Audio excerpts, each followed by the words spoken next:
and welcome back, everyone. Welcome back to another weekend edition of the OSC King of the Hill weekly number 193. Oh my god, that's a lot of weeks.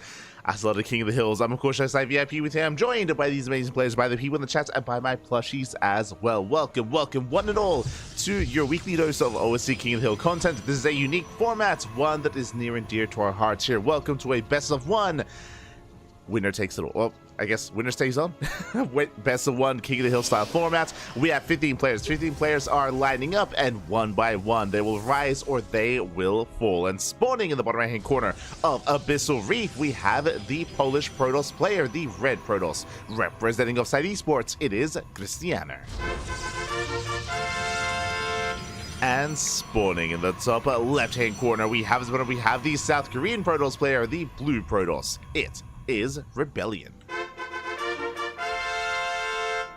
Here we go. We have our PvP ahead of us here, and again, it has been quite some time. Shout out to Wardy and Steadfast who have been covering the OSC King of the Hill. We are able to jump in here towards the end though, as again, it's going to be quite a busy weekend for us. We have not just our regular events, but we have Home Story Cup. Home Story Cup is right around the corner over the weekend. We'll be a part of that as well. As always, last time we were the official B stream. We were covering a lot of the other matches during the group stage. Likewise, we have confirmation we will be doing the same this weekend as well with Home Story Cup. So a lot of StarCraft to come. But already, welcome to a new map pool. Welcome one and all. Oh my god, as we are already setting up a pylon in the center of the map. But of course, the patch is now live. The new patch, I should emphasize, is now live on the servers. No longer do we have to play on the PTR. Not just that, but a new map pool as well. A new old map pool. We have the new maps like Whispers of Gold, like Amygdala, and many others, but we also have some older maps from years gone by. Maps like Abyssal Reef, King's Cove, as well as Neon Violet Square. God, I had to think about it for a moment. Aye. But here we go. Also, before I get ahead of myself, predictions. Predictions are open. Place your bets. Get your gamba going in the chat.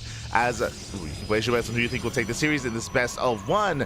I should also fix that in the chat, actually. I think it says best of three. Ooh, hold on. I'll fix that. As I quickly do get that going. Bam. Beautiful. Best of one. For the time being, we do have Rebellion just setting up here at his natural base, getting his expansion going. Meanwhile, Cristiano across the map, 2-gate opener into what? Into a proxy robo. One base all in. One base all in here by Cristiano. Is moving out with those sword depths, looking to threaten the shade in towards the natural base, and he will keep on going. With the help of that War Prism, we can actually dive into the main. He can bypass the front door. So far, so good. Rebellion, he is keeping up. He does fully wall off here on the high ground. He has his army slowly building up here on top of that ramp, but again, because of this prism, we can bypass that ramp. We can dive into the main. We can wreak havoc in the mineral line, and maybe find more damage than that, because we are continuing with Immortal production. Again, completely all in here from Cristiano. What a way to kick things off. What a way. Meanwhile, Hallucination Scout will confirm. It does confirm the proxy robo. I mean, Rebellion looks like he was already aware. Drop into the main. Rebellion, nothing quite in position though. He's ready for the natural, but the main base is exposed. And probes are going to be going down. Your 4 depths, more than enough to one-shot a worker. Probes are going down. They could even try to dive on the sentry, actually shading down to the low ground instead. Finding more damage. Killing more probes. Not bad. 5 probe kills. But that is a second shield battery on the way. And, I mean, the longer this goes on, the more secure Rebellion is going to be. As he shades back into... Not quite. Almost shades back into the main. Saves all the adepts. Behind this, Immortal production well underway. There's one, soon to be 2 more Immortals. 2 gates behind this as well. Sorry, 3 gates behind this can reinforce and warping 3 units at a time. Cristiano, can he break that natural? It's not going to be easy. Not against 2 shield batteries. Oh! Nice force shield, but the Prism is here to help juggle. The Immortal is locked down, but there we go. Let's add a couple of shots in. None of the units going down. Nice control here by Cristiano. Oh! Another force field. The first Immortal does get in, though. And does bust in. Once again, good juggling, locking down the Stalkers. The Immortals, they get brought over the wall. I mean, this War Prism means that the Force Fields, they do nothing. They almost do nothing. As he is pushing through, diving on top of that final Immortal. One Immortal does not go down. So far, Cristiano is breaking through. Yeah, he's getting on top of the Immortal. There's one Immortal left. It's going to be focused down, and Cristiano shuts down every single unit here on the low ground. The Who's Nation does nothing. Who's Nation doesn't really add much here. Again, Cristiano, he did notice that GG gets called. Cristiano, he breaks the natural, and he will take game number 1. Whew. GG. Cristiano, he is the reigning king of the hill, and he will maintain that status as he takes down Rebellion 1-0. GG, well played. As a reminder, this is a best of 1. So, just like that, Cristiano, he takes down Rebellion. He is still the king of the hill, and now we do need to determine our next contender. Our next challenger here. Rebellion will bow out, and up rises a new challenger. Again, just to go over the format, I know we just dove right into game 1, but we have 15 players, 15 best of 1s here tonight. Winner stays on and will accumulate wins and ideally accumulate a prize pool as well. Of course, you do earn money based on every single win. Meanwhile, your opponent will try to stop that. We'll try to end that win streak and start their own as well. Every now and then we do have these weeks where we have a dominant player where they just go ham and take, 5, 6, 7, 8, maybe even sometimes all 15 wins in a row, and they just have a dominant showing. Other times we have more of a back and forth, and we only ever get a win streak of 1, 2 games at most before the mantle is handed off to another player. So we'll see. We'll see which week we have this time, or which kind of, which formats, which kind of play we see in this OSC King of the Hill. We'll see. For now, though, Cristiano does start off with a 1-0, or with a win. Oh my God! Meanwhile, we have a contender rising up here, and that's quite a name that I haven't seen in this tournament in quite some time. Is it a PVZ? No shot. No shot. A player that I haven't seen in an OSC event in quite some time here. I think it's a Korean Zerg player. Oh my God. We'll get confirmation. Yeah, we do. Here we go.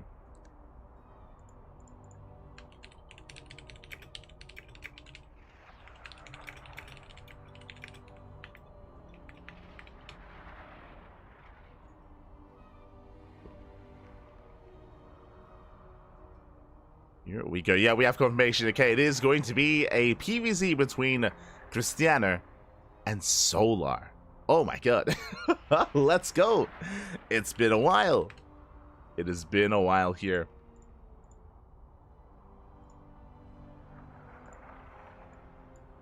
Cristiano and Solar. Oh my God, Solar, of course, he has competed in these events in the past. Don't get me wrong, he has competed in OSC events, but it's been a while since I've seen him in an OSC King of the Hill. I'd have to look back to recognize the last weekly he was in, but yeah, it's been a while. It's crazy.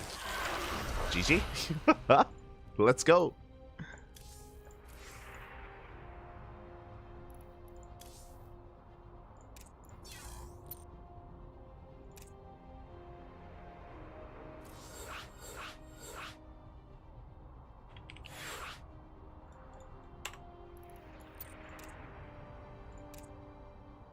We go as we are jumping into our next game, into our next series here.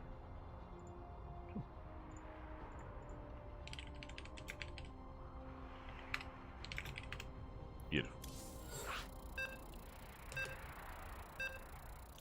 And we even had our veto as well. For those that are curious, the way this format works is the current King of the Hill gets 1 map veto, just the 1, and then the opposing player, the challenger, is able to pick from there. And for the first time here tonight, we are loading into King's Cove. Let's go. And spawning in the bottom right hand corner of King's Cove, we have the Polish Protoss player. We have the red Protoss representing Offside Esports. It is the current King of the Hill, Cristiano. And spawning in the top left-hand corner, we have the South Korean Zerg player, the blue Zerg, representing his new team, Team Falcons. It is Solar. And if you're in the chat, you know what time it is. Predictions. Predictions are open. Place your bets on who you think will claim this series. Best of luck in the chat. As predictions are open. And I'll be honest, it's been a very long time since I've seen these two players face off. A very, very long time. So I'm curious how they compare, especially in a best of one format. Remember, best of one, anything can and will happen. We've seen a lot of quick games, a lot of cheese, a lot of aggression here on this map in the past. We'll see if we embrace that once again here. For the time being, though, we do see Cristiano setting up here back at home, going for a gateway or a gate expand setup. Meanwhile, across the map, we do have Solar going for a hatch first. So far, so good. He's going to hatch first. Also, I should double check the map pool that we have available for the OSC Weekly. Okay, we're good. Just making sure. And the way that the OSC events work as well, by the way, is that we do feature an extended map pool. We have most of the typical ladder maps, as you would expect, but some additional maps on top of that as well. We have a 2000 Atmospheres, Cosmic Sapphire, Eternal Empire as well. Some maps from many, many years gone by. Great to see them once again, and we may feature them here in OSC King of the Hill. So bear that in mind as well. We do have access to some of those older maps. Until then, again, so far, just hatch gas full, standard open out of Solar. Likewise, gate expand here from Cristiano is settling in.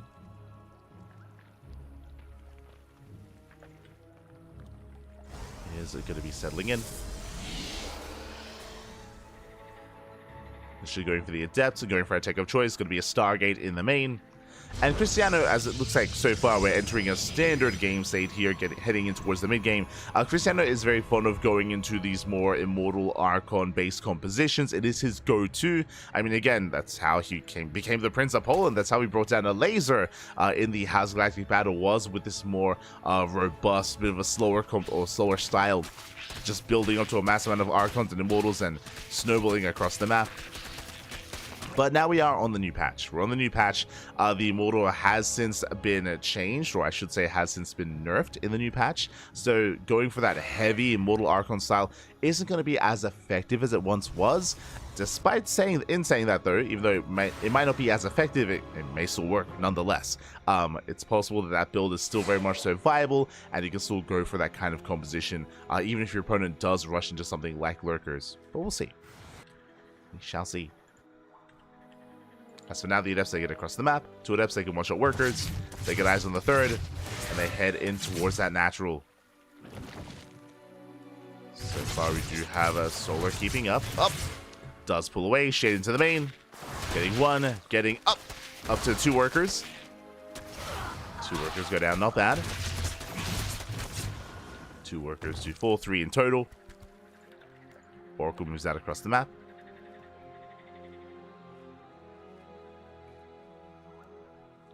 Does move out towards that natural. So far, the Queens are keeping up. We have 2 Queens here at the natural base.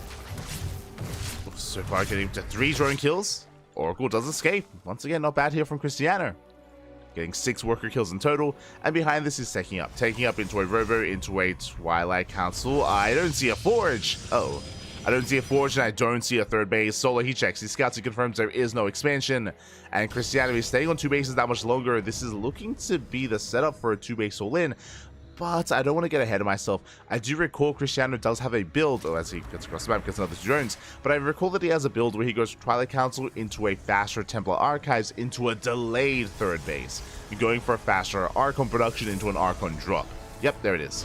Templar Archives into a Warp Prism. This is going to be an Archon drop opener into a 3rd base. So this looks very committed and very aggressive. And ideally, Cristiano, he wants Solar to overreact, but this is a delayed macro build. It goes into a bit of a later expansion, but again, fixates and prioritizes Archon production. So this is the Cristiano special back. Let's go. Let us go. The Stalker does poke in. Ooh, Stalker going to be going down. Nice pick off here by Solar. Under the wall! The wall is wide open. 1 probe goes down. And Lings, they get a full scout of the main. They should get a full scout of the main. Never mind. They actually get cleaned up here at the natural instead. Distracted by the mineral line. And Lings will fall, checking the vision here of Solar. He does not check the main. He's unaware as to what's going on. Is in the dark. But he's joining. Joining up, saturating the bases, taking his gases. Back at home, we do have our Roach Warren finishing up, so he does have access to Roach production. It is getting into his Roach tech.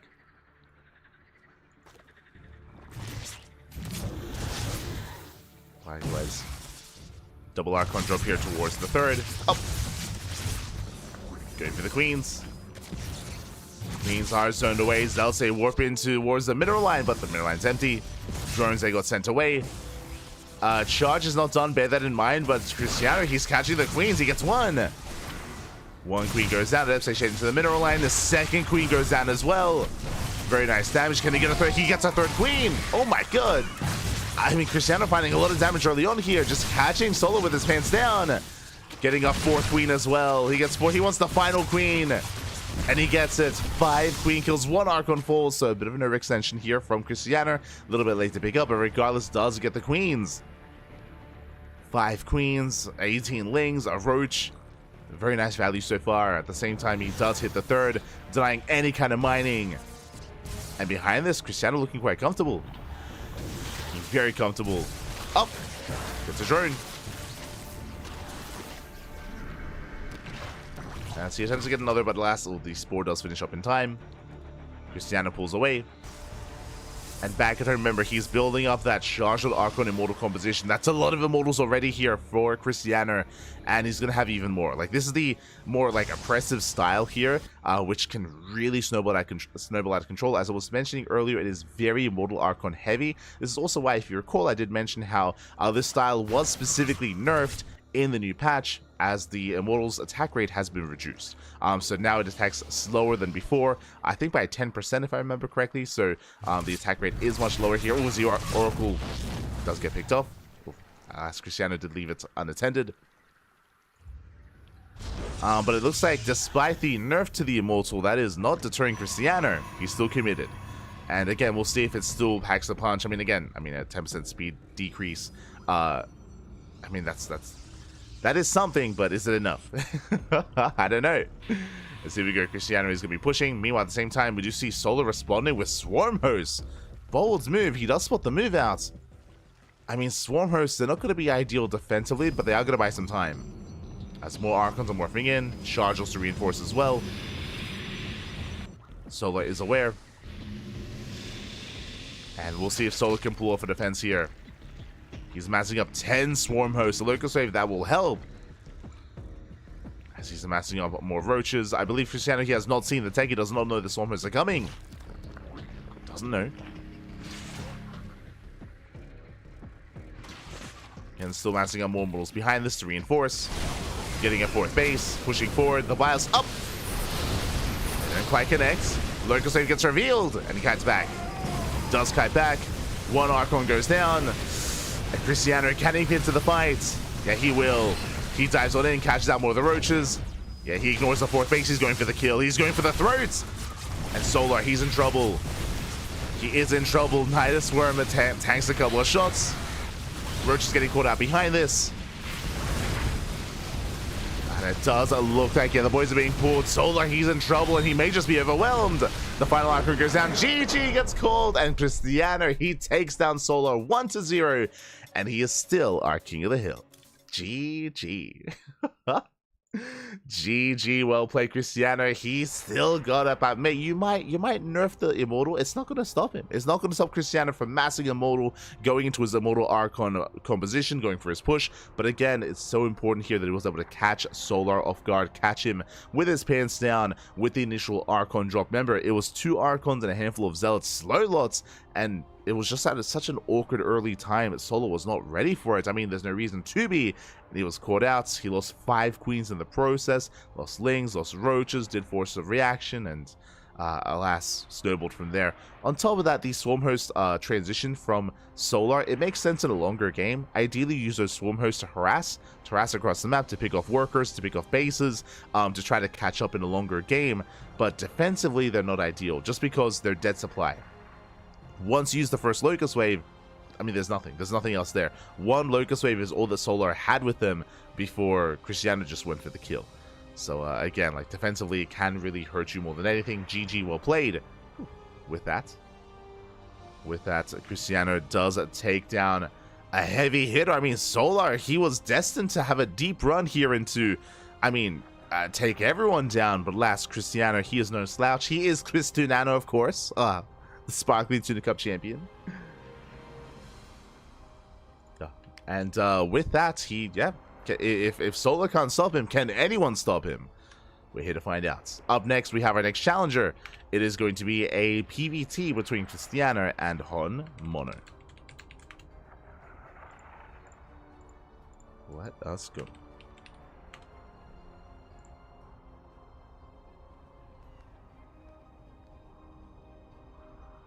Let us go as Hon Mono, he has arrived.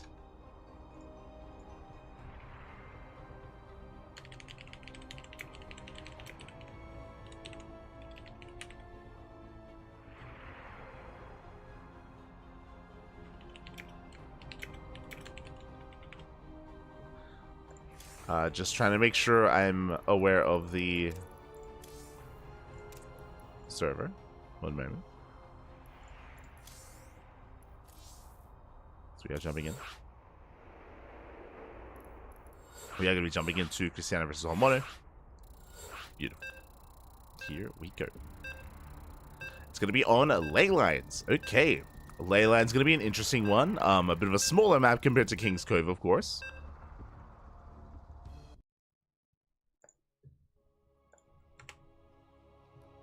It's going to be a bit of a smaller map, and here we go. As spawning in the bottom left-hand corner of Ley Lines, we have the red Protoss player, the red Polish Protoss, representing Offside Esports, now with a bit of a win streak under his belt. Let's go. I mean, hey, he just overcame Solar. Can anyone stop him? We're here to find out. It is Cristiano. And spawning in the top right-hand corner, we have the South Korean Terran player, the blue Terran representing Team Hyper 1. It is Hon Mono. And if you're in the chat, best of luck predictions are now open. Place your bets on who you think will claim the series. As a reminder, it is a best of one. This could go either way, but again, Cristiano, he's been popping off. He just took down Solar. He's crazy. He's on fire. At the same time, Hon Mono is an animal, and he's setting up for a proxy Rax. And I'm leaning towards a proxy Marauder build. Hon Mono, he's very fond of proxy Marauders, and he may be looking to embrace them once again here on Ley Lines.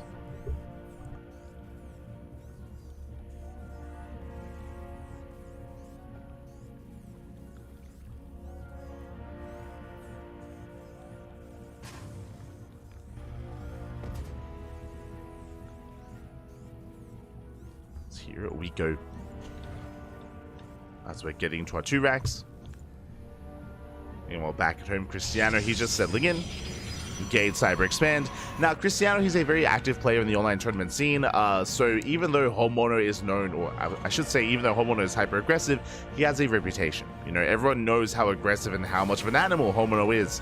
So Cristiano, I'm sure, is wise to that. Just because, though, we are aware of how Hon Mono plays. I mean, he has many builds. He has 1 base all-ins, he has 2 base all-ins. But Cristiano, he scouts, he confirms, and he gets eyes on the proxy Marauder. He's aware. So Cristiano, he is fully aware of what's going on. Behind this, protoing out that first Stalker, setting up a shield battery on the low ground as well.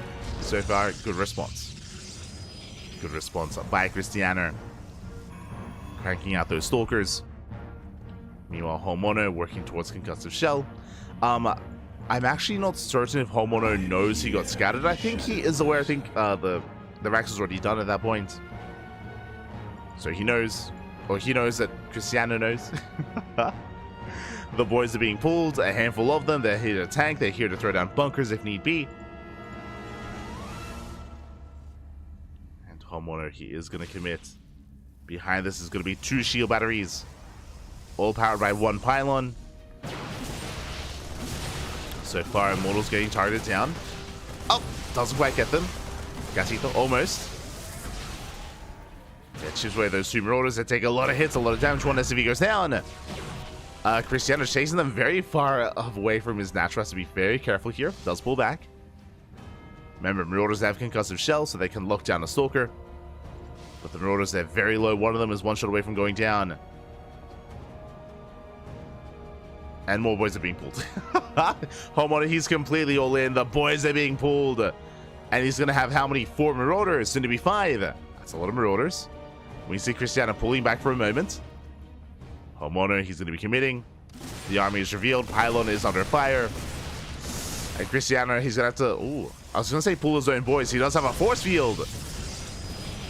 And he knows he can give up the natural. He can't just give up the natural base. Up, gets him rotor. Nice pick up. Gets him rotor, homeowner, he pulls back. Marine goes down. But because homeowner pulls back home, that means he intends to macro out of this. He intends to macro, and that means that Cristiano, he has to save his expansion. Does need to save his natural, but I don't think he can. It's going to be close. There's Guardian Shield. Going for the Marauders. He gets one. One of the Stalkers, they get stuck behind. But now with 5 Stalkers, I think that should be enough. Yeah, the boys are being pulled. They have to be. Down to 4 Stalkers. Oh, does get the other Immortal. Sorry, the other Marauder. Now there's 1 Marauder left. It gets started down. Cristiano holds. Whew. Cristiano, he holds on. He will lose 3 probes in the process, but he saves the expansion. That's what's important.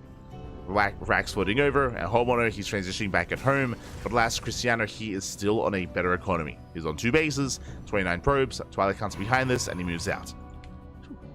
Does move out across the map. Cristiano is miles ahead. Remember, for a long time there, homeowner, he was barely mining from even 1 base. Barely mining, trying to wall up. Cristiano poking in. Ooh, delays at the starports. Cyclone's on the way, but the Demo's going to go down. There's no repair. It's too late. Yeah, late reaction there by Homemono. GG gets called, and Cristiano, he shuts Homemono down, shuts down the proxy, denies the all-in, and Cristiano takes another win. Oh my god. GG. GG, well played. Cristiano, again, he's on fire, papi. Oh my god. Takes down another. He's taking down Solar, he's taking down Honmono, taking down Rebellion. Cristiano, the Korean Slayer, papi. Oh my god. He's taking down Zerg players, he's taking down Terran players. But who's up next? Who is up next here? As we get ready for our next series. Do we have a Protoss? No, sorry. Do we have a... It's one of each race. My apologies. Yeah. Terran, Protoss, and Zerg. Ay, ay, ay. Who can we send at Cristiano? Oh. Okay, looks like we have confirmation. We are heading over to the European region. Alright, clearly Korean opponents are not working. They're not working against Cristiano. What about European opponents? As we're getting ready for our next series, it's going to be a PvP. And it's going to be a PvP between Cristiano and Forjimi. Let's go. Let us go.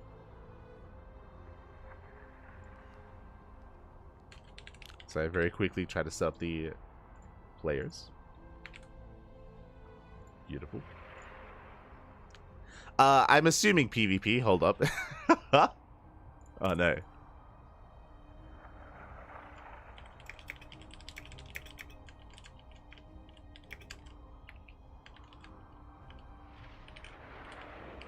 Okay. Okay, we're settling in.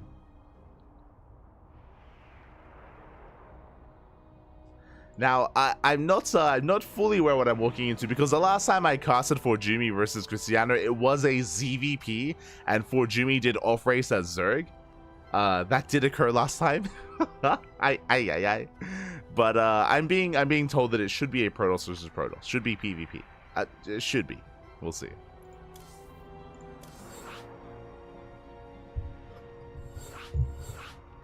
Okay, we're good.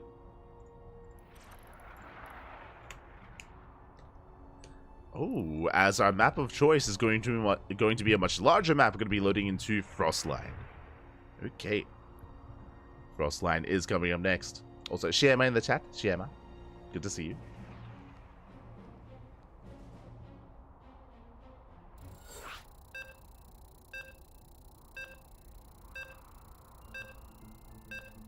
Just catching up.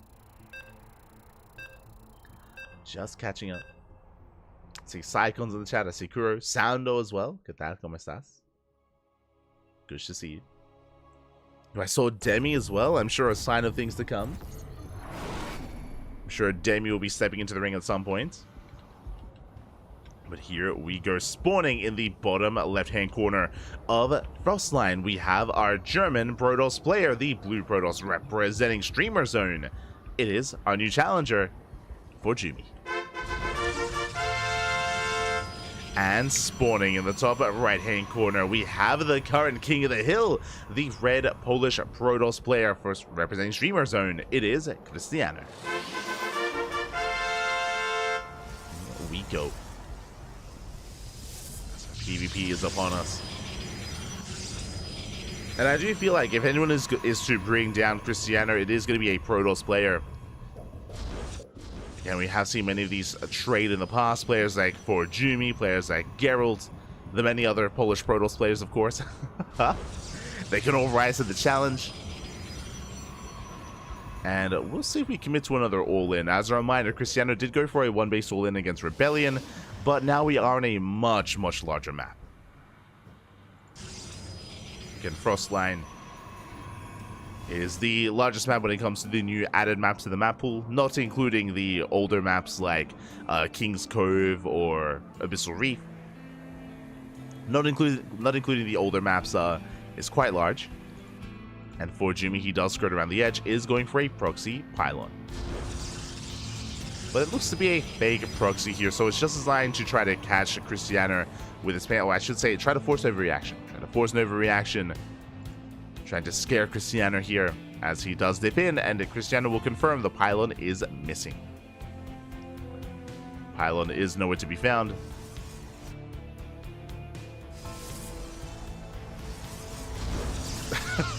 Cristiano, he does catch 2 probes, not bad. Aye, this is a little trick you can do here in this matchup, and that is, you can see these 2 workers. 2 workers that are trapped on the other side of the pylon, and 2 probes are looked away from any kind of mining, any kind of saturation. We do have 1 extra worker as well, also DPSing down the pylon, so a little mining time here for Jimmy. In a mirror matchup, I mean, this is pretty impactful. So, nice catch there from Cristiano. Very quick moves. Very quick. As behind this is going to be expanding, going for his sentry-based opener into a hallucination scout. Did call for Jimmy's bluff. The pylon is killed, and finally the probes that get looked out, or they get let out, they're free. Free to get back to work. Smoke. But he can settle back in, and now should expand. So we're calming things down. For Jimmy, he does move out with his first 2 stalkers, and he can try to apply some pressure here at the natural base, though. We have sentries, stalkers, force fields, a shield battery's on the way. Shield battery is going to be targeted down, though. Is going to be targeted. And forced to cancel.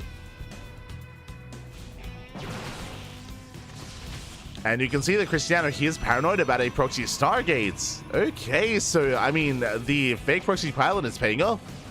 The pylon is going to go down. Oh my god, 1 more shot. 1 shot away, Cristiano, he does defend.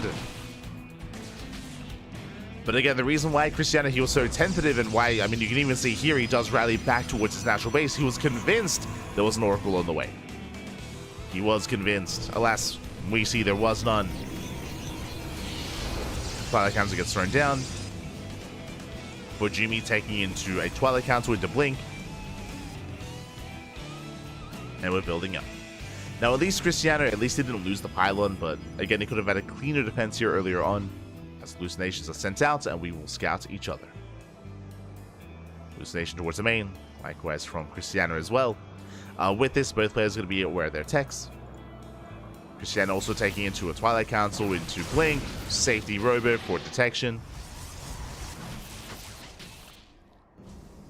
Likewise, Hallucination gets eyes on the researching Twilight Council as well. So Cristiano, he knows that he is behind when it comes to Blink, and of course is aware of the saturation of the natural. As both players are gearing up towards the mid-game.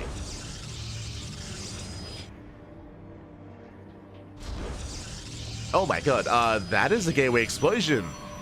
It's an all-in. Okay, for Jimmy, he is committing. Basically, instead of throwing down all these gateways, for Jimmy, he could have taken a 3rd. He could have gone for a much faster 3rd base. He chose not to. He's getting up to how many gateways exactly? It's going to be, what, 4 gates back at home? No, sorry, 5 gates back at home and 1 proxy. So 2 base, 6 gate all in. That's a lot of gateways. That's a lot of Blink Stalkers. And again, remember, because the faster Twilight Council, there's a window in time here where for Jimmy has Blink and Cristiano does not. I'm a little bit surprised he even threw the Nexus down as he is committing. For Jimmy, he's going to be moving out across the map. Did throw down and then cancel his third base. I'm curious if he... Okay, he's reinforcing. Okay. So a little bit of indecision there from For Jimmy, but there we go. He does reinforce and he commits. He is committing here, and that's a lot of Stalkers. Looking at the units tab here, it's going to be 15 Stalkers to 10. Cristiano, he does move out to try to get some scanning information, does spot the army. But can he stop it? As For Jimmy, he commits. Up. Dives on the army. Force fields in. Yeah, Stalkers are going down. Cristiano's getting caught with his pants down. Yeah, he's not ready for this. Not ready whatsoever. He was expanding. He was taking a third base, investing elsewhere. Boys are being pulled, but so many Stalkers have already gone down. And For Jimmy, looks like he is doing it. Cristiano, he had a very strong start in this tournament, taking down Solar role players. But For Jimmy, he's here to strip that title away. He's here for that crown, Bobby. The boys are being pulled. 23 probes go down. And there's just not enough Stalkers. There's just not enough left over. The natural base has been broken. And For Jimmy can just keep pushing from here.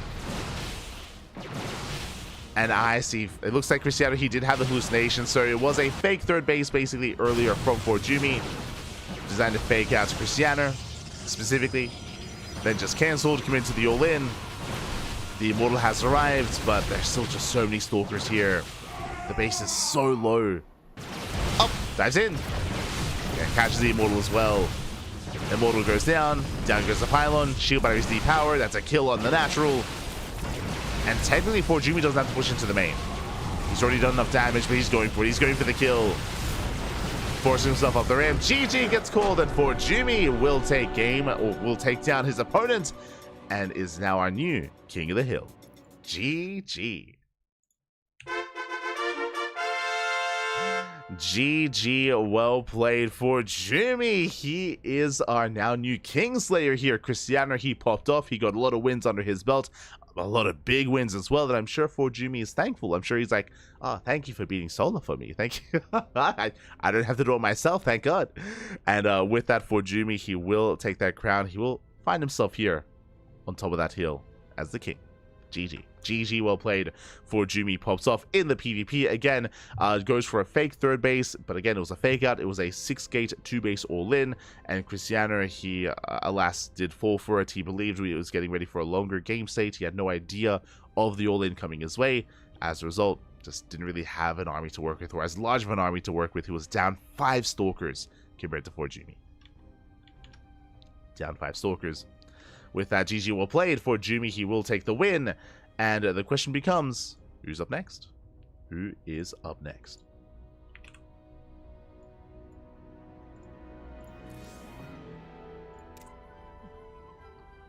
As I'm sure we have plenty of players ready to line up here.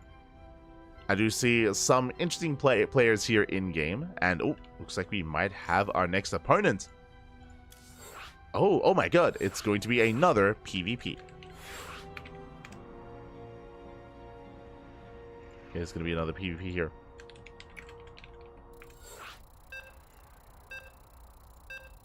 As you can see, it's going to be a PvP between For Jimmy and... Oh! For Jimmy and another Protoss player. Another Polish Protoss player. Not Cristiano, not Gerald. Instead, it is going to be Mana. Let's go. Mana is up next. Do they... As a reminder, it is Challenger map pick. It is Challenger pick, and it might be possible here that Mana hasn't laddered yet? Question mark? I'm curious. Yeah, he accidentally made the lobby on Alcyone. Alcyone is no longer in the map pool.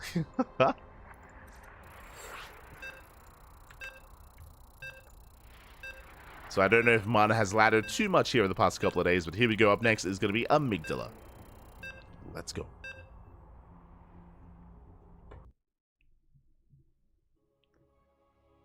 This is going to be one of the newer maps in the map pool, of course.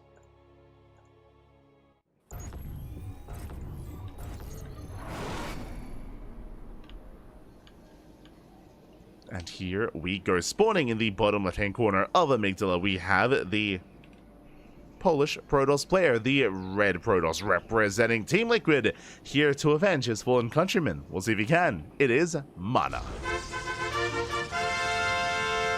And spawning in the top right-hand corner, we have the German Protoss player, the Blue Protoss, the current King of the Hill for Streamer Zone. It is for Jimmy.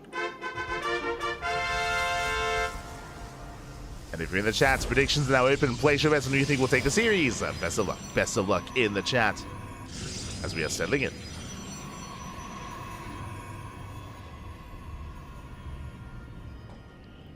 Go.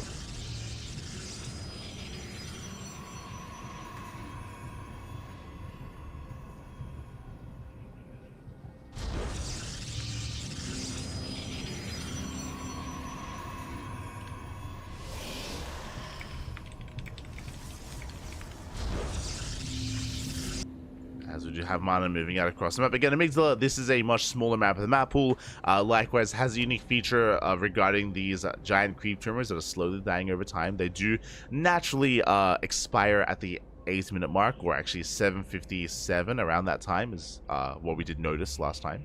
What we did take note of. But we do see Mana, he's being a little bit cheeky here. Okay, just checks the gold. For a moment, I thought proxy pylon. No. So good. Second pylon gets placed here back at home. Meanwhile, for Jimmy hiding his own. Okay. For Jimmy going for a fake proxy pylon. Meanwhile, Mana, he does dip in. Does dip into the main.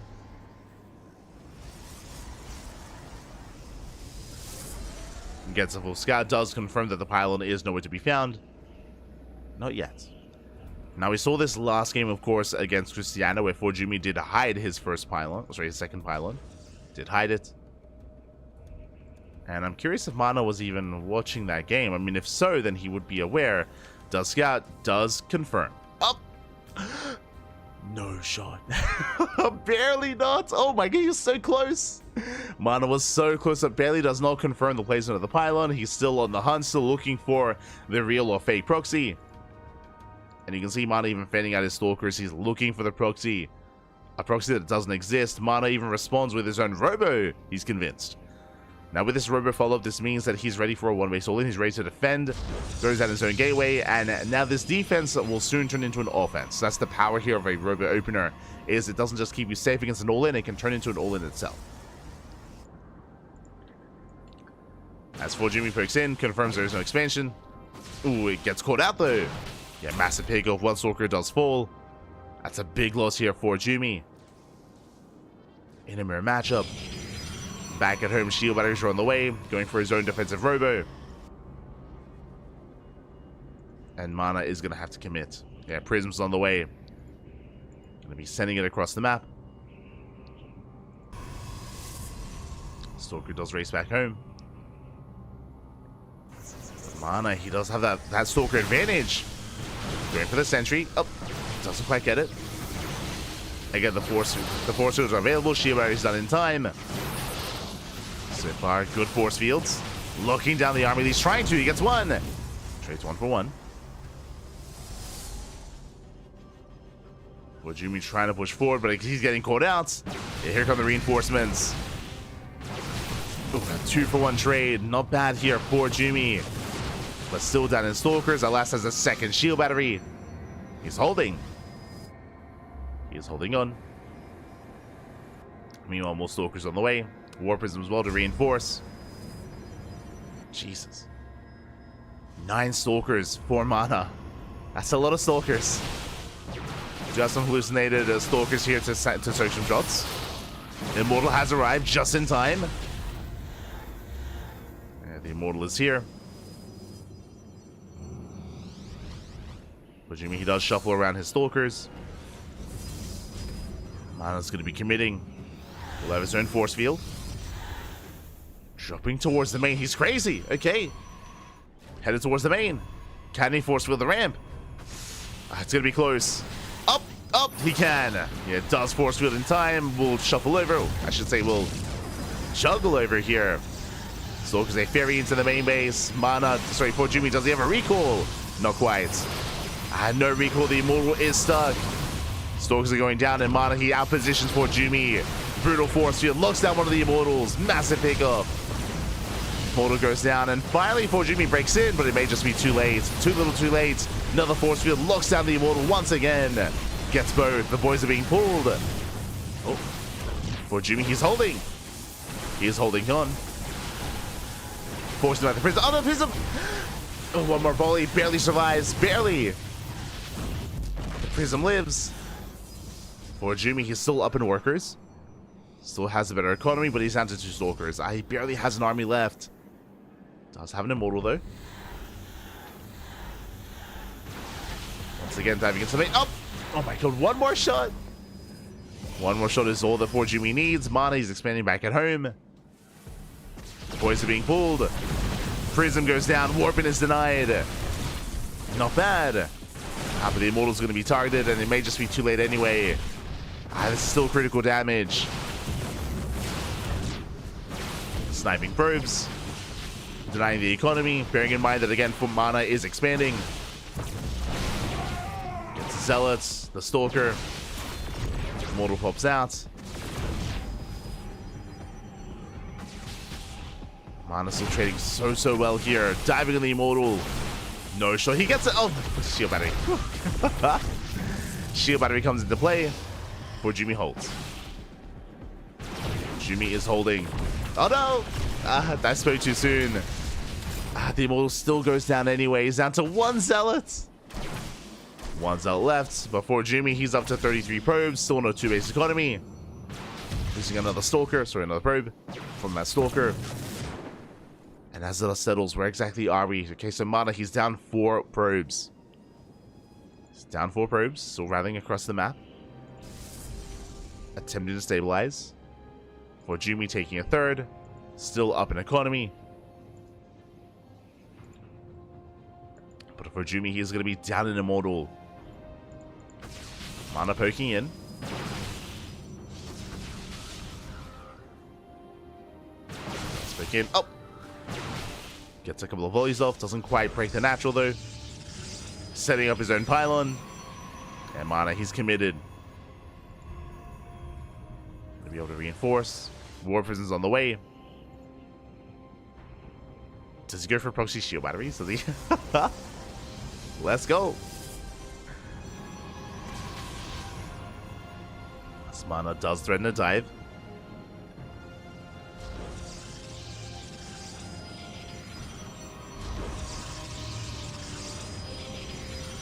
Throwing down the... Let's go proxy shield battery. Not going to be as effective here as Jimmy's setup, of course, but is going to be available nonetheless. Getting up to 2 immortals. Again, Mana does have the immortal lead, the immortal advantage.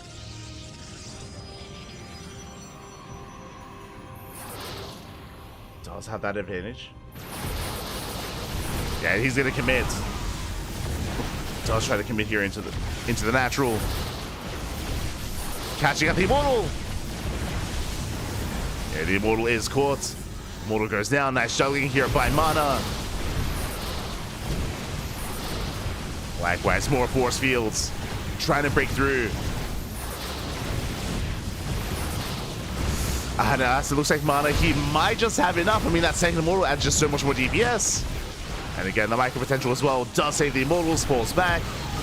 But the longer this goes on, the better it is for Mana. And he still has 2 more shield batteries. Boys are being pulled. Defender's advantage going for the prism. Up. Prism under fire. Yeah, 1 more shot. What about he gets it? Prism goes down. Prism does fall just barely. And Jimmy holds. Jimmy holds on. Mana still maintains his immortals. Still maintaining himself. Behind this, getting a 3rd. Getting a 3rd base saturated. I mean, Jimmy already has his own. Still has to saturate, of course, but does have it. And the game will progress. Okay, strap yourselves in. We're getting to a longer game state. Let's go.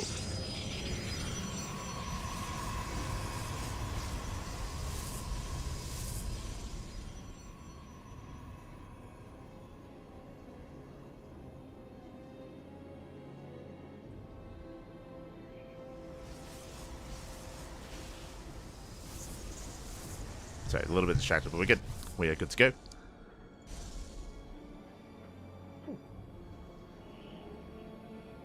Okay, so from here we are going to be settling in. I do still give the edge to for Jumi in a sense. I mean, I say that Mana does have the better economy, does take the gases. Mana, he's on a 6-gat setup. Can of course reinforce with more Stalkers, Immortals, getting into charge of Archon production. A bit of a better tech choice or better transition here from Mana. Does have the economy to sustain it. For Jumi, less so. For Jumi, it looks like he's going for something more committed, going into Glaive Adepts instead. So Immortal Glaive Adepts for Jumi is soon to move out. He's not really set up for a longer game state. Not really set up for that. Immortals aid the natural. Getting 2 probes. Getting a Stalker. Zealots do hit the third, but last 4 Jumi is in position. He's ready for it. We'll shut them down. Nice tune up here from Jumi. Immortals still wreaking havoc, forced to recall, Prism goes down, but the Immortals survive. The Immortals, they do survive, they do get recall back home just in time. Archons are amassing, and this is what I'm most concerned by here. For Jumi, basically he's all in. He's going for a 3-base all in here with Glaive Adepts. But pushing into Archons, it's not going to be easy. It's going to be a 4 Archon setup here from Mana. Adepts are warping in. Hallucinates the Archons, let's go. And he does commit. Pushing into a concave. Fortunately looks at some of the army. 1 Immortal goes down, but there's 4 more Immortals behind this. So many Immortals, oh my god. And Mana, he collapses in. And his own real Archons, they just chew through the Gateway army. I say that, he's down to 2 Archons. Does focus on the Immortal here of for Jumi. Adepts, they shade past. They try to at least. That's still 4 Immortals. The Immortal count is just too damn high. Oh my god. The Adepts, they shaded to the mineral lines. Probes are going down. There is some economic damage here. 10 probe kills. But what about the main army? That's what I'm concerned by. As Mana, he's still got 4 Immortals. He still has an Archon. Building up Stalkers. Getting a 4th expansion. And 4 Jumi's being outscaled. He's just being outscaled. The Adepts, they get cleaned up. Not enough damage. Mana still has a probe lead, which is crazy. Still up in workers. Still up in probes. As the Adept does get into the mineral line, does get a handful of extra workers. And Mana just commits. He doesn't care. He just moves out. Moves out across the map. No care in the world. I mean, that's a lot of Adepts across the map. They will cripple the economy. Mana, he just commits. And what is there at home to defend? There's 1 Immortal. There's a couple of Adepts. Oh, 2nd Immortal. Getting caught out. Nice movement here from Jumi. He pulls away. And we're going for the base raid. We're at least attempting to. Adepts are wreaking havoc. They get 13 probes across the map. Not bad.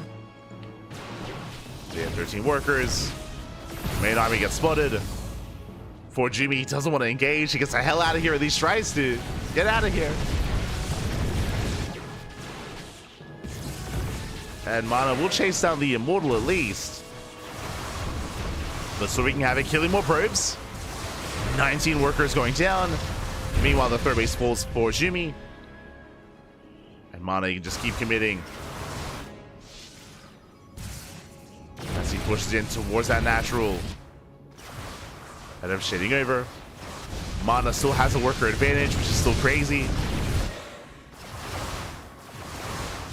For Jumi's looking for more mineral lines. Natural base is going to go down. For Jumi's going to be down to 1 base. Going to be knocked down to 1 expansion. The Archon breaks through the force field.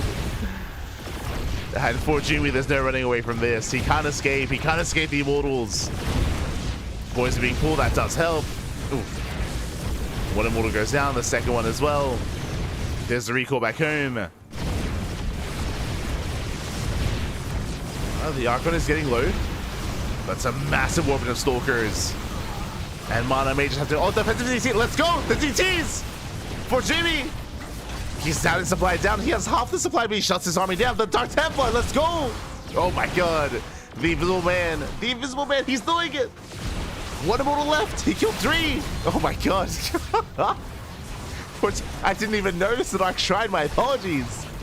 Immortal goes down. There's one Immortal left. For Jimmy is popping off. We have a cannon back at home to defend. Is getting cannons. For Jimmy, he's holding. He's crazy. Still down to 1 base. Likewise, Mana down to 1.5 base economy. There's a lot of chaos here across the map. Does he have a Robo? No Robo. The Robo was sniped earlier. That's why he has the cannon. Has a cannon here at the natural. Robo's on the way. And for Jimmy, with these DTs, he should be able to clean up at least this space on the right-hand side. The probes, they should escape. So Mana, he maintains... Oh my god, he's recalling. He recalls over, but there's no detection here. So a wild fight out of Mana. He does trade against the army, though. Does trade. Okay, Observer. Yeah, Observer comes in. Base goes down, but Mana, he cleans up the Dark Templar. He has the Observer. But FC shade into the natural. For Jimmy causing havoc, but now there's detection. Alas, that was the only thing keeping for Jimmy alive was the lack of detection. And now there is an Observer with the main army. Mana, he's moving out across the map. It was a good effort by for Jimmy. It was impressive that Chaos Leader was able to ensue, but alas, it is still not enough. Almost though, almost. GG gets called, and Mana will take game number 1, will take down for Jimmy, and be the new King of the Hill. GG. Whew. What a game. Let's go. GG, well played. Mana will take the series 1-0, will advance on, and my condolences for Jimmy, but I mean, a solid performance nonetheless. Did it very well for himself, taking down Cristiano, and even here against Mana had a very, very close game. GG. GG.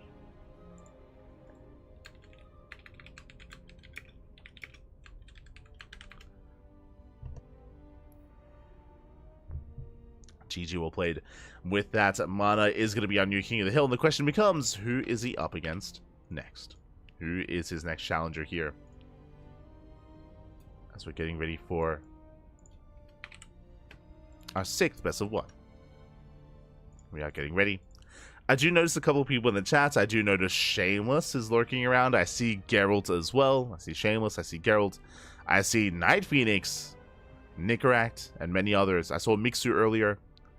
So there's a lot of potential contenders here, definitely. A lot of players. But who's it going to be? Who will step up?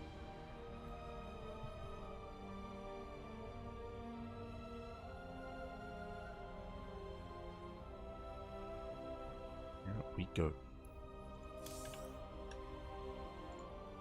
As, oh my god. As the PvPs continue, Pappy. Okay, we have confirmation.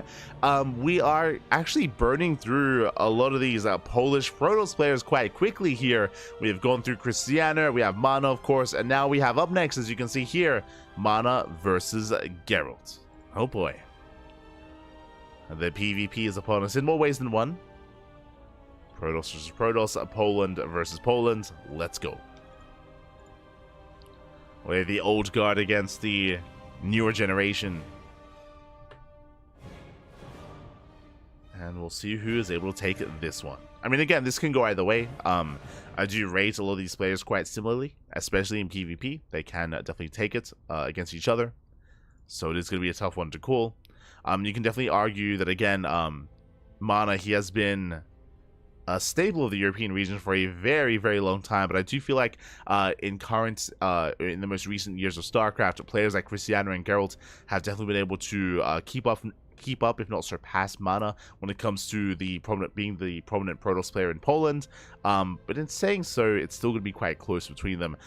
Mana, I would have said that more certainly like a year ago, but Mana has been more active. He's been more active, you know, especially with the release the release of Stormgate, at least in its beta form. Mana became a little more active streaming, making content, competing again, and it's great to see the rise of Mana once again after a bit of a hiatus or a bit of more of a step back from him in the last year.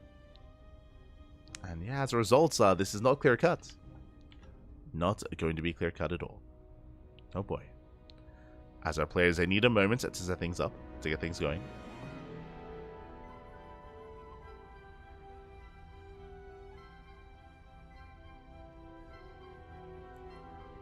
we go.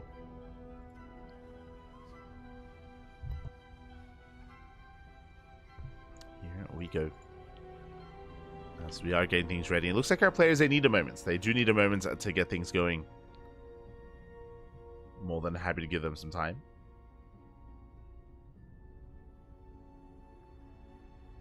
I see the chat. I see you, Night Phoenix. I see you. I'm sure we'll see some Night Phoenix eventually in tonight's tournament. I'm sure. And we have a map of choice. It is going to be King's Cove. Okay. It's going to be King's Cove once again.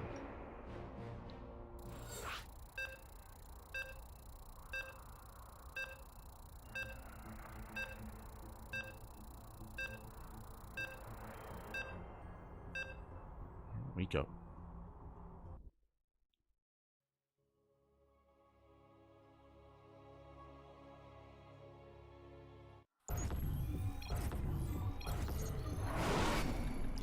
Here we go, we're getting into our 6th best of 1 of the night, and spawning in the bottom right hand corner of King's Cove, we have our Polish Protoss player, the Red Protoss, representing Team Liquid. It is Mana.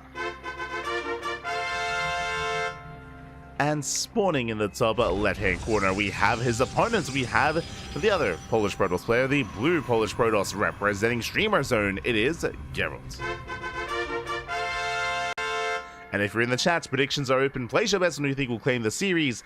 As a reminder, this is only a best of 1. So even though I would favor Gerald in a longer series here, or I mean they are quite competitive with each other, in a best of 1, anything can happen.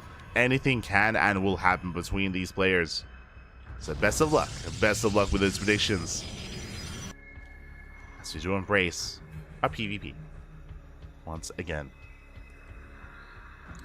Now, of course, there's still potential for more Polish Protoss players in the upcoming series, of course. We still have yet to embrace Art. Art is still out there. I think Bappy might still be a part of the OSC Elite Club, potentially. Rudson, Jamek. We'll get there. We'll get there. For the time being, though, Gerald does come in with a Probe Scout, does check the main. Likewise, Mana back at home, going for a Gate Cybercore opener. Oh my god, okay, Mana, he's crazy. Mana going for something more economic. Gerald does confirm, and Gerald is in position to delay the expansion. He will pylon block. As we said, Lynn, a big shout to I stand in the chat. Gracias, Papigas. Thank you so much for resubscribing for 23 months, almost 2 years of support. Thank you, Papi, thank you. Do appreciate the support. I stand always. It's good to see you, and we can always appreciate the support. I hope you enjoy the content, hope you enjoy the casting, hope you enjoy the StarCraft. Thank you. As Gerald doesn't pylon block. Did not pylon block, and Mana, he gets the expansion. Again, Mana, I was gonna say doing his best Max Packs impression, not even. Mana goes for a single gas opener into a faster Nexus. This is even greedier than Max Packs' normal build. So very greedy play here by Mana. Gerald, he responds with his own Nexus. It is later than that of Mana's, but not by too much here. As Gerald, he is looking to try to keep up economically. He's not going for a one-base all-in. And Mana will confirm. Mana, he does spread across the map with the Probe Scouts. We'll get eyes on the natural, and we'll confirm that we're headed towards the mid-game. Meanwhile, Gerald does follow this up with a Stargate. Meanwhile, Mana opens up with a Robo. Very safe opener here by Mana as the follow-up of the economic start. It's a very greedy play followed by the Robo into Immortal production. Makes sense. The pressure is going to be on Gerald to do some economic damage. So Stargate into Oracle would make the most sense from Gerald.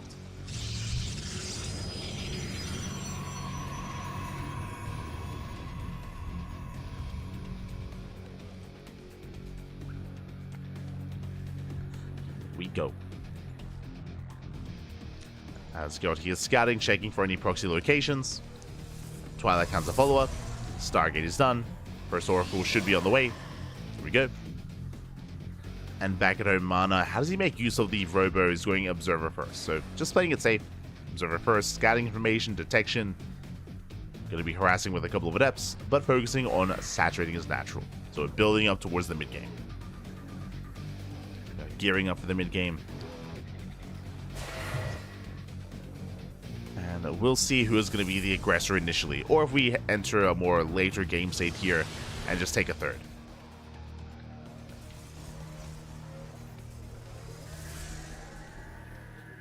As Adepts, they do threaten a shade, stays a trap it defensively here before the Oracle moves out. Oh, Probes not quite in position. Adepts, they shade into the main, they can one-shot Probes. Probes are going down. And Gerald, he did mess up. It was late to wall. Not quite in position. That's going to be 4 or 5 probe kills already. Oh my god. And remember, Mana, he was already ahead in the economy. And just like that, 2 Adepts, they get 6 probes across the map. Mana does take a worker lead. And Gerald, there's that much more pressure on him to get some counter damage. He has the Oracle at least. Oracle moves out. The problem though, Mana, he scattered. He scattered, he saw the Stargate. He is fully aware of what's going on. He's in position. We have 2 Stalkers in the main. We have 1 Stalker and 3 Sentries at the natural. Gerald knows he got scattered, he got spotted, and he backs up. Gerald, he does back up. Throwing down stasis traps and delaying the expansion. Taking his own faster third. Makes sense. And Mana, he's already going to be moving out here. He's getting to a 4th gateway. 4 gate setup. 3rd base is delayed. Moving out with the Immortal drop.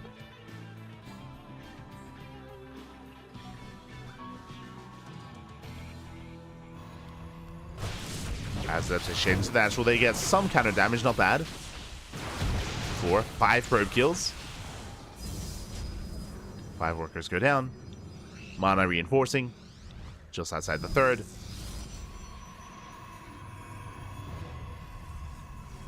He's going to be pushing forward. Does get the stasis. Stasis goes down. 12 probes. Oh my god, 14! Mana's all in. Mana, he's completely all in. Doesn't expand. Poison being pulled. Going for the Prism. Prism goes down. Denies the warp in. And Mana, he's running out of steam. He's losing 21 probes across the map. Oh my god, he had nothing to defend. And he's being shut down completely.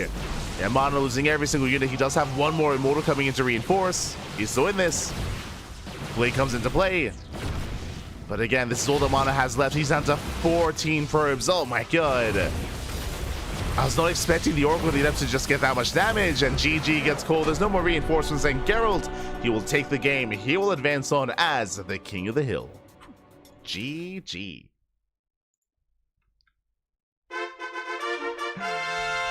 GG, well played. From 1 to 11 there, real quick, as Mana was initially moving out. Remember, Mana, he was setting up for an expansion. He did have a 4-gate setup behind it, and he just committed. He did commit to the all-in. Alas, he was also forced into it. He had no more reinforcements. He lost every single probe across the map. It was insane how much damage a handful of Adepts and an Oracle did. And yeah, time was on Gerald's side. He just had to buy some time, get extra reinforcements, focus on the Warp Prism. That was game. That was game then and there. GG. GG, well played. Gerald will take down Mana. Again, as I did mention, a lot of these top European Protoss players, especially the Polish Protoss players, they do trade amongst themselves. They are quite comparable in skill. And with that, Gerald is the new King of the Hill. GG. GG, well played. Gerald does take it. And now we are getting ready here for our next game, for our next series. Who is the next contender? Who is up next? This is what we like. This is where we bring up Art. This is where this is where Art steps in, and then Jomek, then Rodson, all the Polish Protoss players. Let's go. Spirit off races as Protoss. Haha. Give it to us. But I mentioned before, there are still some other players in the back line. We have Night Phoenix, we have Mixu, we have Demi, we have Nickeract. A lot of potential opponents here. Ooh, and we have our answer. We have our next contender. Let's go. It is going to be not a PvP, it's going to be a PvZ instead. My mistake, I was meant to press that. But it's all good.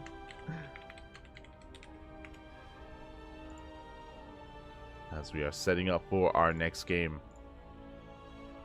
Bam. It's going to be Gerald versus the Indian Zerg player versus Demi.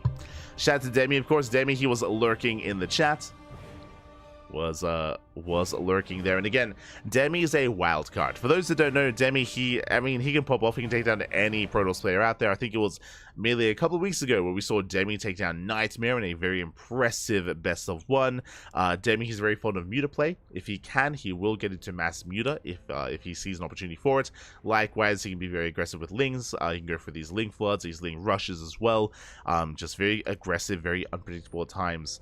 And very difficult to keep up with. And I want to say, it was actually, was it last week or the week before, where Demi went up against Mana in this matchup and almost brought him down as well. It was close. It was very close between Demi and Mana. I think Demi did cripple his economy. I think he popped off and he killed like 2 mineral lines with his mass muta, and then Mana just moved out across the map. He overwhelmed with an Archon-based army. But we'll see. We'll see how this series pans out, as it is going to be Demi's map of choice. As a reminder, it is the Challenger map pick. Challenger does pick the map. And what does Demi go for here? What does he go for?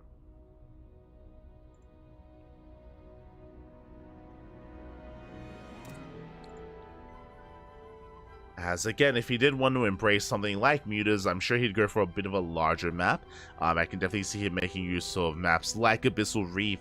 We have yet to see Neon Violet Square. True, we have yet to really embrace it. But Abyssal Reef, Neon Violet Square, King's Cove. These 3 maps are definitely viable options. I'm a little bit less confident. Oh, I was going to say less confident about Frostline, but Frostline I feel like could also be viable for that. We'll see. As we have our lobby. And it is going to be, yep, Abyssal Reef. That's what we assumed. as in a larger map. Like either King's Cove, Abyssal Reef, Neon Violet Square. Oh, let's go.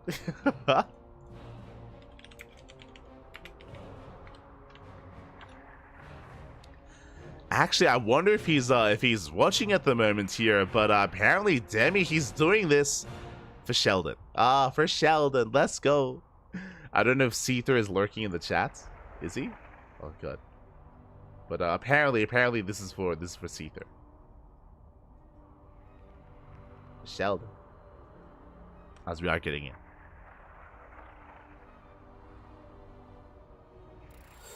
Here we go.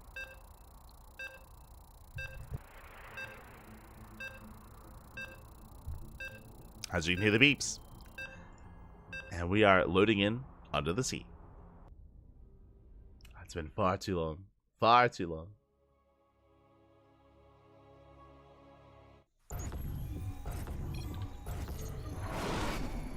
As spawning in the top left-hand corner of Abyssal Reef, we have the Indian Zerg player, the Red Zerg, representing Matcherino Esports. Our new challenger, our new would-be usurper, it is Demi. And spawning in the bottom right-hand corner, oh god, reminding us of Neve vs. Gerald jumping finals. Oh my god. Not like this. Is he going to reprise Neve's draw? Are we going Mass Oracle? Maybe. We have the Polish Protoss player, the current king of the hill. It is Gerald. And if you're in the chat, predictions are open. Place your bets on who you believe will take the series. Best of luck. Best of luck in the chat. Mana got lucky. I saw Demi. He remembers. He remembers that game. Oh, that's the shark. The Demi. Let's go. But that was a close one, though. Mana versus Demi a couple of weeks ago. But yeah, really cool to see our players reminiscing of times gone by. Reminiscing. Good times, good times.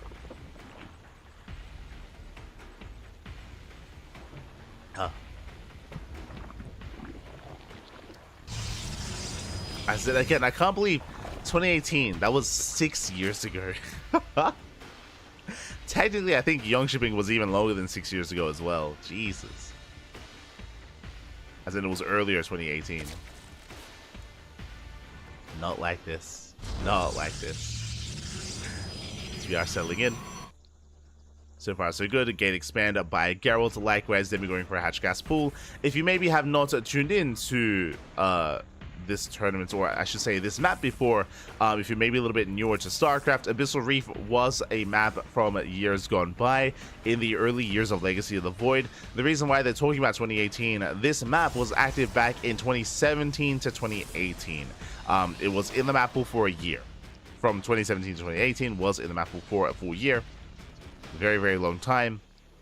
I think it was one of the first maps that was in the map pool for a year as well. I remember there being, you know, some memes about just how long it was in the map pool as well. We had it for so long. That was back when the seasons were a little bit shorter and we would get maps more frequently. I guess nowadays we're used to it. Nowadays it's like, no, yeah, a map for a year. Yeah, we just do that all the time. Smurge. Feels bad, man. That has become the new norm. And Abyssal Reef is back.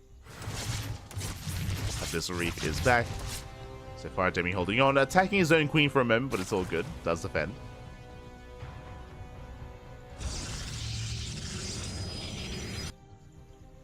As Gerald does reinforce across the map. Moving out with adepts. Not just one, but with two. Of course, two adepts, they can one-shot workers.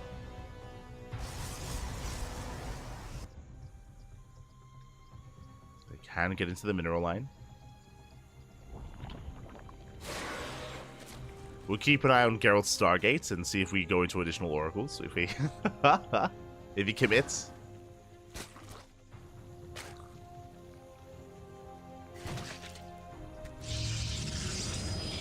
Behind this, Gerald's taking his third.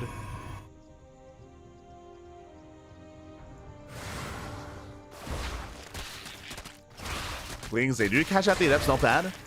We'll catch them out, so one adept goes down, the other may escape. Oracle comes in to support, but it does get both adepts.